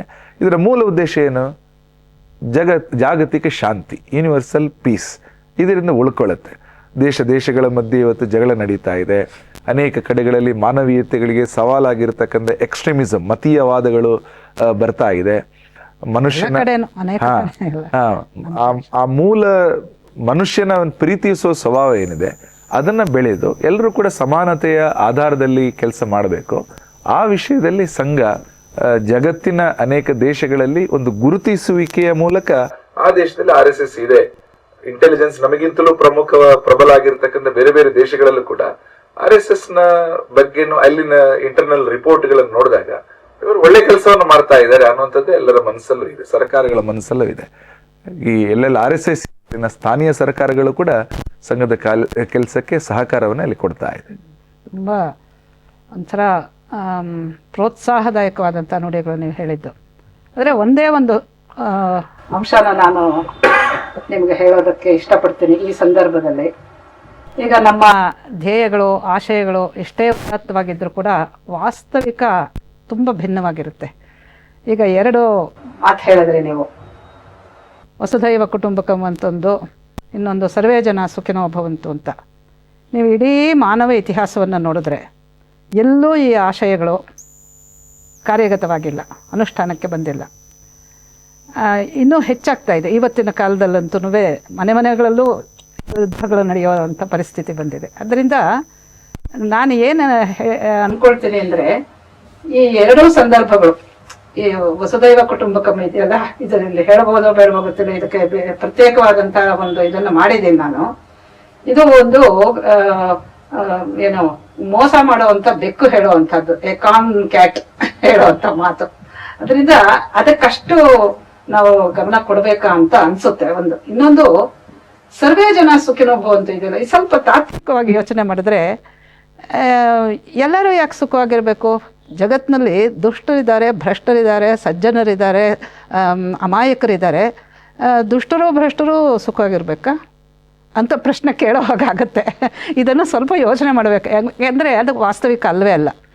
ಈಗ ಅವತಾರ ತತ್ವದಲ್ಲೇ ಹೇಳೋದು ಪರಿತ್ರಾಣಾಯ ಸಾಧೂನಾಂ ವಿನಾಶಾಯ ಚ ದುಷ್ಕೃತಂ ಅಂತ. ಅದರಿಂದ ಸ್ವಲ್ಪ ನಮ್ಮ ಆಶೆ ದೊಡ್ಡದಾಯ್ತೇನೋ ಅಂತ ನನಗೆ ಆಗಾಗ ಅನಿಸುತ್ತೆ ಈ ಮಾತುಗಳನ್ನು ನಿಮ್ಮಗಳ ಬಾಯಿಂದ ಕೇಳಿದಾಗ. ಇರಲಿ, ಅದಕ್ಕೆ ಉತ್ತರ ಹೇಳಬೇಕಾಗಿಲ್ಲ. ನೀವು ನಿಮ್ಮ ಧ್ಯೇಯ ತುಂಬ ದೊಡ್ಡದು ಅಂತ ಅನ್ಕೋಬಹುದು, ಆದರೆ ಇಟ್ಸ್ ನಾಟ್ ಪ್ರಾಕ್ಟಿಕಲ್ ಅನ್ನೋದು ವಾಸ್ತವಿಕ ಸತ್ಯ. ಅದಿರಲಿ. ಕೊನೆಯದಾಗಿ ಒಂದು ಪ್ರಶ್ನೆ. ಇವಾಗ ನೀವು ಸರ್ವಸ್ಪರ್ಶಿಯಾದಂಥ ಕೆಲಸ ಮಾಡ್ತಾ ಇದ್ದೀರಿ. ಅದರಲ್ಲೂ ನಿಮ್ಮ ಸೇವಾ ಚಟುವಟಿಕೆಗಳಲ್ಲಿ ಯಾವ ಭೇದ ಭಾವವೂ ಇಲ್ಲ, ಜಾತಿ ಜನಾಂಗಗಳ ವ್ಯತ್ಯಾಸವಿಲ್ಲದೆ, ದೇಶಿಕ ವ್ಯತ್ಯಾಸಗಳು ಕೂಡ ಇಲ್ಲದೆ ತುಂಬ ಅದ್ಭುತವಾದಂಥ ಕೆಲಸ ಮಾಡ್ತಾಯಿದೆ. ಅದನ್ನು ಎಲ್ಲರೂ ಒಪ್ಕೊಳ್ತಾರೆ, ಒಪ್ಕೊಳ್ಳೇಬೇಕು. ಆದರೆ ಕೆಲವು ಜನಾಂಗಗಳು ನಮ್ಮ ದೇಶದಲ್ಲೇ ಇರೋವಂಥವರು, ಹೊರದೇಶಗಳಲ್ಲೂ ಇರೋರು ಅವರದನ್ನೇ ದೊಡ್ಡದು ಮಾಡಿ ಹೇಳ್ತಾ ಇದ್ದಾರೆ. ಈಗ ಉದಾಹರಣೆಗೆ ಇಸ್ಲಾಂ ತನ್ನ ಪ್ರತ್ಯೇಕತೆಯನ್ನು ಆವತ್ತಿಂದನೂ ಸಾಧಿಸ್ತಾ ಇದೆ, ಇವತ್ತೂ ಮಾಡ್ತಾರೆ. ಇವತ್ತು 2047 ಹೊತ್ತಿಗೆ ತಮ್ಮದೇ ಆದಂತಹ ರಾಜ್ಯ ಮಾಡಬೇಕು ಅಂತೆಲ್ಲ ಮಾಡ್ತಾ ಇದ್ದಾರೆ. ಇತ್ತೀಚೆಗೆ ಅಮೆರಿಕಾದಲ್ಲಿ ಬಂದಂತಹ ಮಮ್ದಾನಿ ಅಂತ, ನ್ಯೂಯಾರ್ಕ್ ಆತ ಅಂತೂ ನಮ್ಮ ವಿಚಾರಗಳಲ್ಲೂ ತಲೆ ಹಾಕೋಕೆ ನೋಡ್ತಾ ಇದ್ದಾನೆ. ಅದು ಅವರು ಇಸ್ಲಾಮಿಸ್ಟ್ ಆಗಿರೋದ್ರಿಂದ ಅನ್ನೋ ದೃಷ್ಟಿಯಲ್ಲಿ ಇದು ನಮ್ಮ ದೇಶದಲ್ಲಿ ಇರೋವಂಥದ್ದು. ಈಗ ನಮ್ಮ ಸಮಾಜದಲ್ಲಿ ಹಿಂದೂಗಳು ಇದ್ದಾರೆ, ಮುಸ್ಲಿಮ್ಸ್ ಇದ್ದಾರೆ, ಬೇರೆಯವರು ಇದ್ದಾರೆ, ಎಲ್ಲ ಇದ್ದಾರೆ. ಈ ಸಮನ್ವಯ ಹೇಗಾಗುತ್ತೆ ಅಂತ, ಯಾಕೆಂದರೆ ಆ ಪ್ರತ್ಯೇಕತಾ ಮನೋಭಾವ ಒಂದು ಸ್ವಲ್ಪನೂ ಕಮ್ಮಿ ಆಗಿಲ್ಲ ಅಲ್ಲಿ. ಇದನ್ನ ಹೇಗೆ ನಿಭಾಯಿಸುತ್ತೆ RSS? ಏನು ಚಿಂತನೆ ನಡೆದಿದೆ ನಿಮ್ಮ ಮನಸ್ಸಿನಲ್ಲಿ ಅಂತ ಕೇಳೋಣ ಅಂತ. ನಾನು ಪ್ರಾರಂಭದಲ್ಲೇ ಹೇಳಿದೆ, RSS ನ ಮೂಲ ವಿಷಯ ಭಾರತದ ಅಸ್ಮಿತೆ, ಹಿಂದೂ ರಾಷ್ಟ್ರ, ಇದರ ಬಗ್ಗೆ ಬಹಳ ಗಟ್ಟಿಯಾಗಿದೆ. ಭಾರತದಲ್ಲಿ ಇವತ್ತು ಯಾವುದೇ ವ್ಯಕ್ತಿ ಉಪಾಸನಾ ಪದ್ಧತಿಯಿಂದ ಆತ ವ್ಯತ್ಯಾಸ ಆಗಿದ್ರೂ ಕೂಡ, ಬೇರೆ ದೇವರನ್ನ ಪೂಜೆ ಮಾಡ್ತಾ ಇದ್ರು, ಸೆಮೆಟಿಕ್ ದಾರಿಯಲ್ಲಿ ಇದ್ರೂ ಕೂಡ, ಮೂಲಭೂತವಾಗಿ ಸನಾತನ ಪರಂಪರೆಯ ಒಂದು ಕೊಂಡಿಯಲ್ಲಿ ಒಂದು ಜೆನೆಟಿಕ್ ಫ್ಲೋ ಏನು ಬರ್ತಾ ಇದೆ, ಅದರ ಆಶಯದಲ್ಲಿ ಅವರೆಲ್ಲರೂ ಕೂಡ ಹಿಂದೂಗಳೇ ಆಗಿದ್ದಾರೆ. ಇದು ಹಿಂದೂ ರಾಷ್ಟ್ರ. ಇದನ್ನ ಬಲವಾಗಿ ಹೇಳ್ತಾ ಹೋಗಬೇಕು. ಸಂಘ ಪ್ರಾರಂಭ ಆದಂಥ ದಶಕದಲ್ಲಿ ಅನೇಕ ಮಂದಿಗೆ ಹಿಂದೂ ಅನ್ನೋ ಶಬ್ದದ ಮೇಲೇನೆ ಒಂದು ರೀತಿಯ ಅಪಮಾನನೂ ಇತ್ತು. ಒಬ್ಬರ ಹಿರಿಯರಂತೂ ಹೇಳಿದ್ದನ್ನು ಅನೇಕ ಬಾರಿ ಕೋಟ್ ಮಾಡ್ತಾರೆ. ಅಂದರೆ call me as a donkey, don't call me as a Hindu, ನನ್ನನ್ನು ಕತ್ತೆ ಅಂತ ಕರೀರಿ, ಅಂದರೆ ಹಿಂದೂ ಅಂತ ಕರಿಬೇಡಿ ಅನ್ನುವ ಸ್ವಾಭಿಮಾನ ಶೂನ್ಯ ಆ ಒಂದು ವಾತಾವರಣ ಒಂದು ಕಾಲದಲ್ಲಿ ಇತ್ತು. ಆದರೆ ಕ್ರಮೇಣ ಬರ್ತಾ ಬರ್ತಾ ಹಿಂದೂ ಐಡೆಂಟಿಟಿ, ಅಸ್ಮಿತೆ ಅದು ಬಲಗೊಳ್ತಾ ಬಂತು. ಹಾಗಾಗಿ ಭಾರತದಲ್ಲಿ ಇವತ್ತು ಜನಸಂಖ್ಯೆಯಲ್ಲಿ ಮತೀಯವಾಗಿ ಅನೇಕ ಏರುಪೇರುಗಳಾಗಿದೆ ಅನ್ನೋದು ಸತ್ಯನೇ. ಆದರೆ ಭಾರತ ಒಂದು ಹಿಂದೂ ರಾಷ್ಟ್ರ ಆಗಿತ್ತು ಮತ್ತು ಹಿಂದೂ ರಾಷ್ಟ್ರ ಆಗಿದೆ ಅನ್ನುವ ವಿಶ್ವಾಸವನ್ನು ಜನರಲ್ಲಿ ಮೂಡಿಸುವ ಕೆಲಸವನ್ನು ಸಂಘ ಮತ್ತೆ ಮತ್ತೆ ಮತ್ತೆ ಮತ್ತೆ ಮಾಡ್ತಾ ಇದೆ.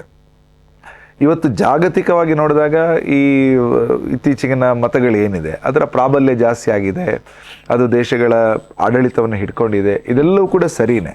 ಆದರೆ ಭಾರತವನ್ನಾಗಿ ಉಳಿಸ್ಕೊಳ್ಳೋದು ನಮ್ಮ ಕೈಯಲ್ಲೇ ಇದೆ. ನಾವು ನಮ್ಮತನವನ್ನ ಎಷ್ಟರ ಮಟ್ಟಿಗೆ ನಾವು ಗಟ್ಟಿ ಧ್ವನಿಯಲ್ಲಿ ಹೇಳ್ತೀವೋ, ವಿಶ್ವಾಸದಿಂದ ಹೇಳ್ತೀವೋ, ಮತ್ತು ಯುವ ಪೀಳಿಗೆಗೆ ಆಸರೆಯಾಗಿ ಅದನ್ನ ಹೇಳದೇ ಹೋಗ್ಬಿಟ್ರೆ ಯುವ ಪೀಳಿಗೆ ಅದನ್ನು ಮರೆತು ಬಿಡ್ತಾರೆ. ಆತ್ಮವಿಸ್ಮೃತಿ ಬೇಗ ಬಂದು ನಾವ್ಯಾರು ಅನ್ನುವ ಭಾವನೆ ಅವರಿಗೆ ಗೊತ್ತಾಗದೆ ಹೋದ್ರೆ, ಉದಾಹರಣೆಗೆ ನಲಂದದ ಬಗ್ಗೆ ಮಾತಾಡಿಲ್ಲ, ತಕ್ಷಶಿಲಾದ ಬಗ್ಗೆ ಮಾತಾಡಿಲ್ಲ ಅಂದ್ರೆ ಅವ್ರು ಮರ್ತು ಬಿಡ್ತಾರೆ. ಉದಾಹರಣೆಗೆ ಶ್ರೀರಾಮ ಮಂದಿರದ ಹೋರಾಟ ನಡೆಯದೇ ಇದ್ದಿದ್ರೆ ಅಲ್ಲಿ ರಾಮ ಮಂದಿರ ಆಗ್ಬೇಕನ್ನುವಂತ ಭಾವನೆ ಇವತ್ತಿನ ಯುವ ಪೀಳಿಗೆಯಲ್ಲಿ ಇರ್ತಾ ಇರ್ಲಿಲ್ಲ. ಇವತ್ತು ಇಷ್ಟು ಲಕ್ಷ ಗಟ್ಟಲೆ ಜನ ಅಲ್ಲಿ ಹೋಗ್ತಾ ಇದ್ದಾರೆ. ಅದು ಇವತ್ತು ಕುಂಭಮೇಳವನ್ನ ಜನರು ಮಾಡ್ತಾ ಇದ್ದಾರೆ. ಯಾಕೆ? ಕುಂಭಮೇಳ ಇದೆ, ಅದು ನಮ್ದು ಅನ್ನುವ ಅಸ್ಮಿತೆಯನ್ನ ನೆನಪಿಸ್ಕೊಡ್ಬೇಕು ಕಾಲ ಕಾಲಕ್ಕೆ. ಸಂಘ ಆ ಕೆಲಸವನ್ನು ಮಾಡ್ತಾ ಇದೆ. ನಾವು ಹಿಂದೂಗಳು, ಇದು ಹಿಂದೂ ರಾಷ್ಟ್ರ, ಇದು ಹಿಂದುತ್ವ, ಈ ಕೆಲಸವನ್ನು ಮಾಡ್ತಾ ಇದೆ. ಎಲ್ಲಿವರೆಗೆ ಮಾಡ್ತಾ ಇದೆ ಅಂದ್ರೆ, ಎಲ್ಲಿ ಮತಾಂತರಗಳು ನಡೆದು ನಮ್ಮ ಮತದಿಂದ ಅಥವಾ ನಮ್ಮ ಧರ್ಮದ ಒಂದು ಸನಾತನ ಸಂಸ್ಕೃತಿಯಿಂದ ಹೊರಗಡೆ ಹೋಗಿ ಅವರು ಬೇರೆ ದೇವರನ್ನ ಪೂಜೆ ಮಾಡ್ತಾರೆ, ಅವರಿಗೂ ನೀವು ಹಿಂದೂಗಳು ಅಂತ ನಾವು ಹೇಳ್ತೀವಿ. ಭಾರತದ ಎಲ್ಲರೂ ಹಿಂದೂಗಳೇ. ಅವರು ಹಿಂದೂಗಳಾಗಿದ್ದವರು ಕಾಲದ ಬೇರೆ ಬೇರೆ ಪ್ರವಾಹದಲ್ಲಿ ಆಮಿಷದ, ಮೋಸದ, ಮತಾಂತರ, ಲವ್ ಜಿಹಾದ್ ಬೇರೆ ಬೇರೆ ಕೇಸುಗಳಿಂದಾಗಿ ಅವರು ಉಪಾಸನಾ ಪದ್ಧತಿಯನ್ನು ಬದಲಾಯಿಸಿದ್ರು. ಆದರೆ ಅವರ ಪೂರ್ವಜರು ಬದಲಾಯಿಸಲ್ಲ. ಸಂಘ ಎರಡು ವಿಷಯವನ್ನು ಹೇಳುತ್ತೆ. ಒಂದು, ಸಮಾನ ಪೂರ್ವಜರ ಪ್ರಜ್ಞೆ, ಕಾಮನ್ ಆನ್ಸೆಸ್ಟ್ರಲ್ ಕಾನ್ಷಿಯಸ್ನೆಸ್. ಎರಡನೇದು, ಸಮಾನ ಇತಿಹಾಸದ ಪ್ರಜ್ಞೆ, ಕಾಮನ್ ಹಿಸ್ಟಾರಿಕ್ ಕಾನ್ಷಿಯಸ್ನೆಸ್. ಒಬ್ಬ ವ್ಯಕ್ತಿಯ ಪೂಜೆಗಳು ಇವತ್ತು ಬದಲಾಗ್ಬಿಟ್ರೆ ಆತನ ಇತಿಹಾಸ ಬದಲಾಗಲ್ಲ.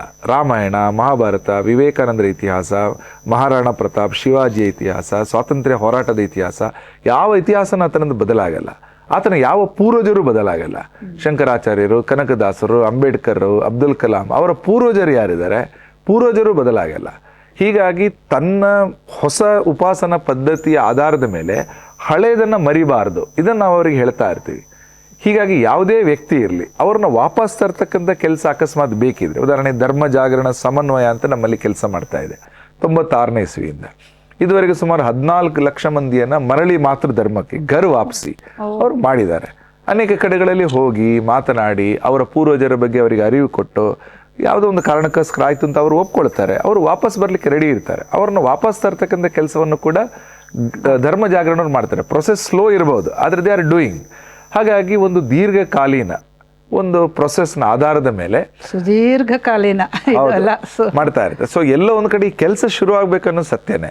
ಹಾಗಾಗಿ RSSನ ವಿಚಾರಗಳು ಸ್ಲೋ ಮೂವಿಂಗ್ ಅಂತ ಅನಿಸಿದ್ರು ಕೂಡ RSSನ ಒಬ್ಬರು ಹಿರಿಯರು ಹೇಳ್ತಾರೆ ಇದೊಂದೇ ದಾರಿ ಅಂತ, ಇಸ್ ಓನ್ಲಿ ವೇ. ಸ್ಲೋ ಇರಬಹುದು, ಆದರೆ ಸದ್ಯದ ಮಟ್ಟಿಗೆ ಎಲ್ಲರ ಚಿಂತನೆ ಆಧಾರದ ಮೇಲೆ ಇರುವುದೊಂದೇ ದಾರಿ, ಇದೊಂದು ರೀತಿಯ ಹೆದ್ದಾರಿ. ಇದು ಆ ದಾರಿಯಲ್ಲೇ ನಾವು ಹೋಗಬೇಕಾಗಿದೆ. ಹಾಗಾಗಿ ಭಾರತದ ಬಗ್ಗೆ ಒಂದು ಹಿಂದುತ್ವದ ಭಾವನೆಯನ್ನ ಗಮನಕ್ಕೆ ತಂದು, ಉದಾಹರಣೆಗೆ ಮಹರ್ಷಿ ಅರವಿಂದರು 3 ವಿಷಯಗಳನ್ನು ಅವರು ಈ ದೇಶದ ಯುವಕರ ಬಗ್ಗೆ ಹೇಳಿದರು. ಈ ದೇಶ ಯಾವಾಗ ಪ್ರಾಸ್ಪರ್ ಆಗಿ ಅಭಿವೃದ್ಧಿಯ ಪಥದಲ್ಲಿ ಇರುತ್ತೆ ಅಂದ್ರೆ, Young men of this country, ಈ ದೇಶದ ಯುವಜನರು, they will remember the glory of the past. ಅವರಿಗೆ ಪ್ರಾಚೀನ ಭಾರತದ ಸಭ್ಯತೆಯ ಬಗ್ಗೆ, ಹಿರಿಮೆ ಗರಿಮೆಗಳ ಬಗ್ಗೆ ಅರಿವು ಇರಬೇಕು. They will know the pain of the present. ವರ್ತಮಾನದ ತಲ್ಲಣಗಳನ್ನು ಅರಿತಿರಬೇಕು. They should have the dreams for the future. ಭವಿಷ್ಯದ ಭಾರತ ಬಗ್ಗೆ ಅವರಿಗೆ ಕನಸಬೇಕು. ಈ 3 ಒಬ್ಬರಲ್ಲೇ ಇರಬೇಕು ಅಂತ ಅವರು ಹೇಳಿದರು. ಸಂಘ ಇದೇ ಕೆಲಸವನ್ನು ಸ್ವಯಂ ಸೇವಕರಲ್ಲಿ ತರ್ತಾ ಇದೆ. ಪ್ರಾಚೀನ ಭಾರತದ ಬಗ್ಗೆ ಅರಿವು ಮೂಡಿಸ್ತಾ ಇದ್ದೀವಿ. ಬೇರೆ ಬೇರೆ ಕ್ಷೇತ್ರಗಳಲ್ಲಿ ನಮ್ಮ ಪ್ರಾಚೀನ ಭಾರತ ಹೇಗಿತ್ತೋ ಎಲ್ಲದರಲ್ಲೂ ಕೂಡ, ಯೋಗದಿಂದ ಹಿಡ್ಕೊಂಡು ವ್ಯಾಕರಣದವರೆಗೆ, ಪಾಣಿನಿ, ಪಿಂಗಳ, ಬ್ಯಾಡಿ, ವರರುಚಿ, ಇದರ ಬಗ್ಗೆ ಎಲ್ಲ ಕೇಳಿರೋದೇ ಇಲ್ಲ. ಯುವಕರಿಗೆ ಅದರ ಬಗ್ಗೆ ತಿಳಿಸ್ತೀವಿ. ಸನಾತನ ಸಂಸ್ಕೃತಿ ಬಗ್ಗೆ, ಹಳೆ ಕಾಲದಲ್ಲಿ ಯಾವುದೆಲ್ಲ ವಿಜ್ಞಾನ ತಂತ್ರಜ್ಞಾನದ ಆವಿಷ್ಕಾರಗಳು ನಡೆಯುತ್ತಾ, ಭಾಷೆಯಿಂದ ಹಿಡ್ಕೊಂಡು ಗಣಿತದವರೆಗೆ, ವೇದಾಂತದಿಂದ ಹಿಡ್ಕೊಂಡು ಸಂಸ್ಕೃತದವರೆಗೆ ಯಾವುದೆಲ್ಲ ರೀತಿಯಲ್ಲಿ ನಮ್ಮ ಹಳೆಯ ಹಿರಿಮೆ ಗರಿಮೆಗಳನ್ನು ಹೇಳಬಹುದೋ ಅದರ ಬಗ್ಗೆ ಒಂದು ಅದಮ್ಯ ವಿಶ್ವಾಸ ಮೊದಲನೇದು. ಎರಡನೇದು ವರ್ತಮಾನದ ತಲ್ಲಣಗಳ ಬಗ್ಗೆ ಅವರಿಗೆ ಅರಿವು. ಆಂತರಿಕ ಸುರಕ್ಷತೆ ಬಗ್ಗೆ, ವೋಕಿಸಮ್ ಇವತ್ತು ದೊಡ್ಡ ಮಟ್ಟದಲ್ಲಿದೆ, ಡೀಪ್ ಸ್ಟೇಟ್ ಬರ್ತಾ ಇದೆ, ಸಾಮಾಜಿಕ ಜಾಲತಾಣಗಳ ಪಿಡುಗುಗಳಿದ್ದಾವೆ, ಡ್ರಗ್ಸ್ ಸಮಸ್ಯೆಗಳಿದ್ದಾವೆ, ಟೆರರಿಸಮ್ ಇದೆ, ಲವ್ ಜಿಹಾದ್ ಇದೆ, ಮತಾಂತರ ಇದೆ, ಗಡಿಯ ಹೊಸ ನುಸುಳುವಿಕೆ ಇದೆ, ಇವತ್ತು ಬೇರೆ ಬೇರೆ ಕಡೆಗಳಲ್ಲಿ ಕರಪ್ಷನ್ಸ್ಗಳಿದ್ದಾವೆ. ಸೊ ಇದೆಲ್ಲ ವರ್ತಮಾನದ ತಲ್ಲಣಗಳು. ಅದರ ಬಗ್ಗೆನೂ ಯುವ ಪೀಳಿಗೆಗೆ ಅರ್ತಿರ್ಬೇಕು. ಮೂರನೇದು, ಅದೇ ಯುವ ಪೀಳಿಗೆ ಭವಿಷ್ಯದ ಬಗ್ಗೆ ಯೋಚನೆ. ನನ್ನ ಭಾರತ 2047 ಹೇಗಿರುತ್ತೆ, ಭವಿಷ್ಯದ ಬಗ್ಗೆ ಅವರಿಗೆ ಕನಸಿರು. ಈ 3 ಒಬ್ಬರಲ್ಲೇ ಇರಬೇಕು. ಅದು ಇಂಪಾರ್ಟೆಂಟ್. ಮೂರು ವ್ಯಕ್ತಿಗಳಲ್ಲ, ಒಬ್ಬನೇ ವ್ಯಕ್ತಿಯಲ್ಲಿ ಪ್ರಾಚೀನ ಭಾರತದ ಬಗ್ಗೆ ಅರಿವು, ವರ್ತಮಾನದ ತಲ್ಲಣಗಳ ಬಗ್ಗೆ ಗಮನ, ಭವಿಷ್ಯದ ಭಾರತದ ಬಗ್ಗೆ ಯೋಚನೆ. ಇದನ್ನು RSS ಮಾಡ್ತಾ ಇದೆ ಈ ದೇಶದಲ್ಲಿ.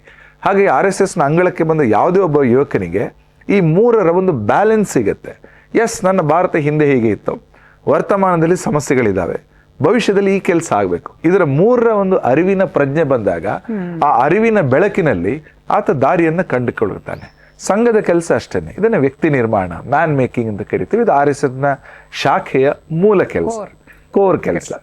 ಇದರಿಂದ ಕಾರ್ಯಕರ್ತರು ತಯಾರಾಗ್ತಾರೆ, ಬೇರೆ ಬೇರೆ ಕ್ಷೇತ್ರಗಳಿಗೆ ಹೋಗಿ ಅಲ್ಲಿ ಕೆಲಸ ಮಾಡ್ತಾರೆ.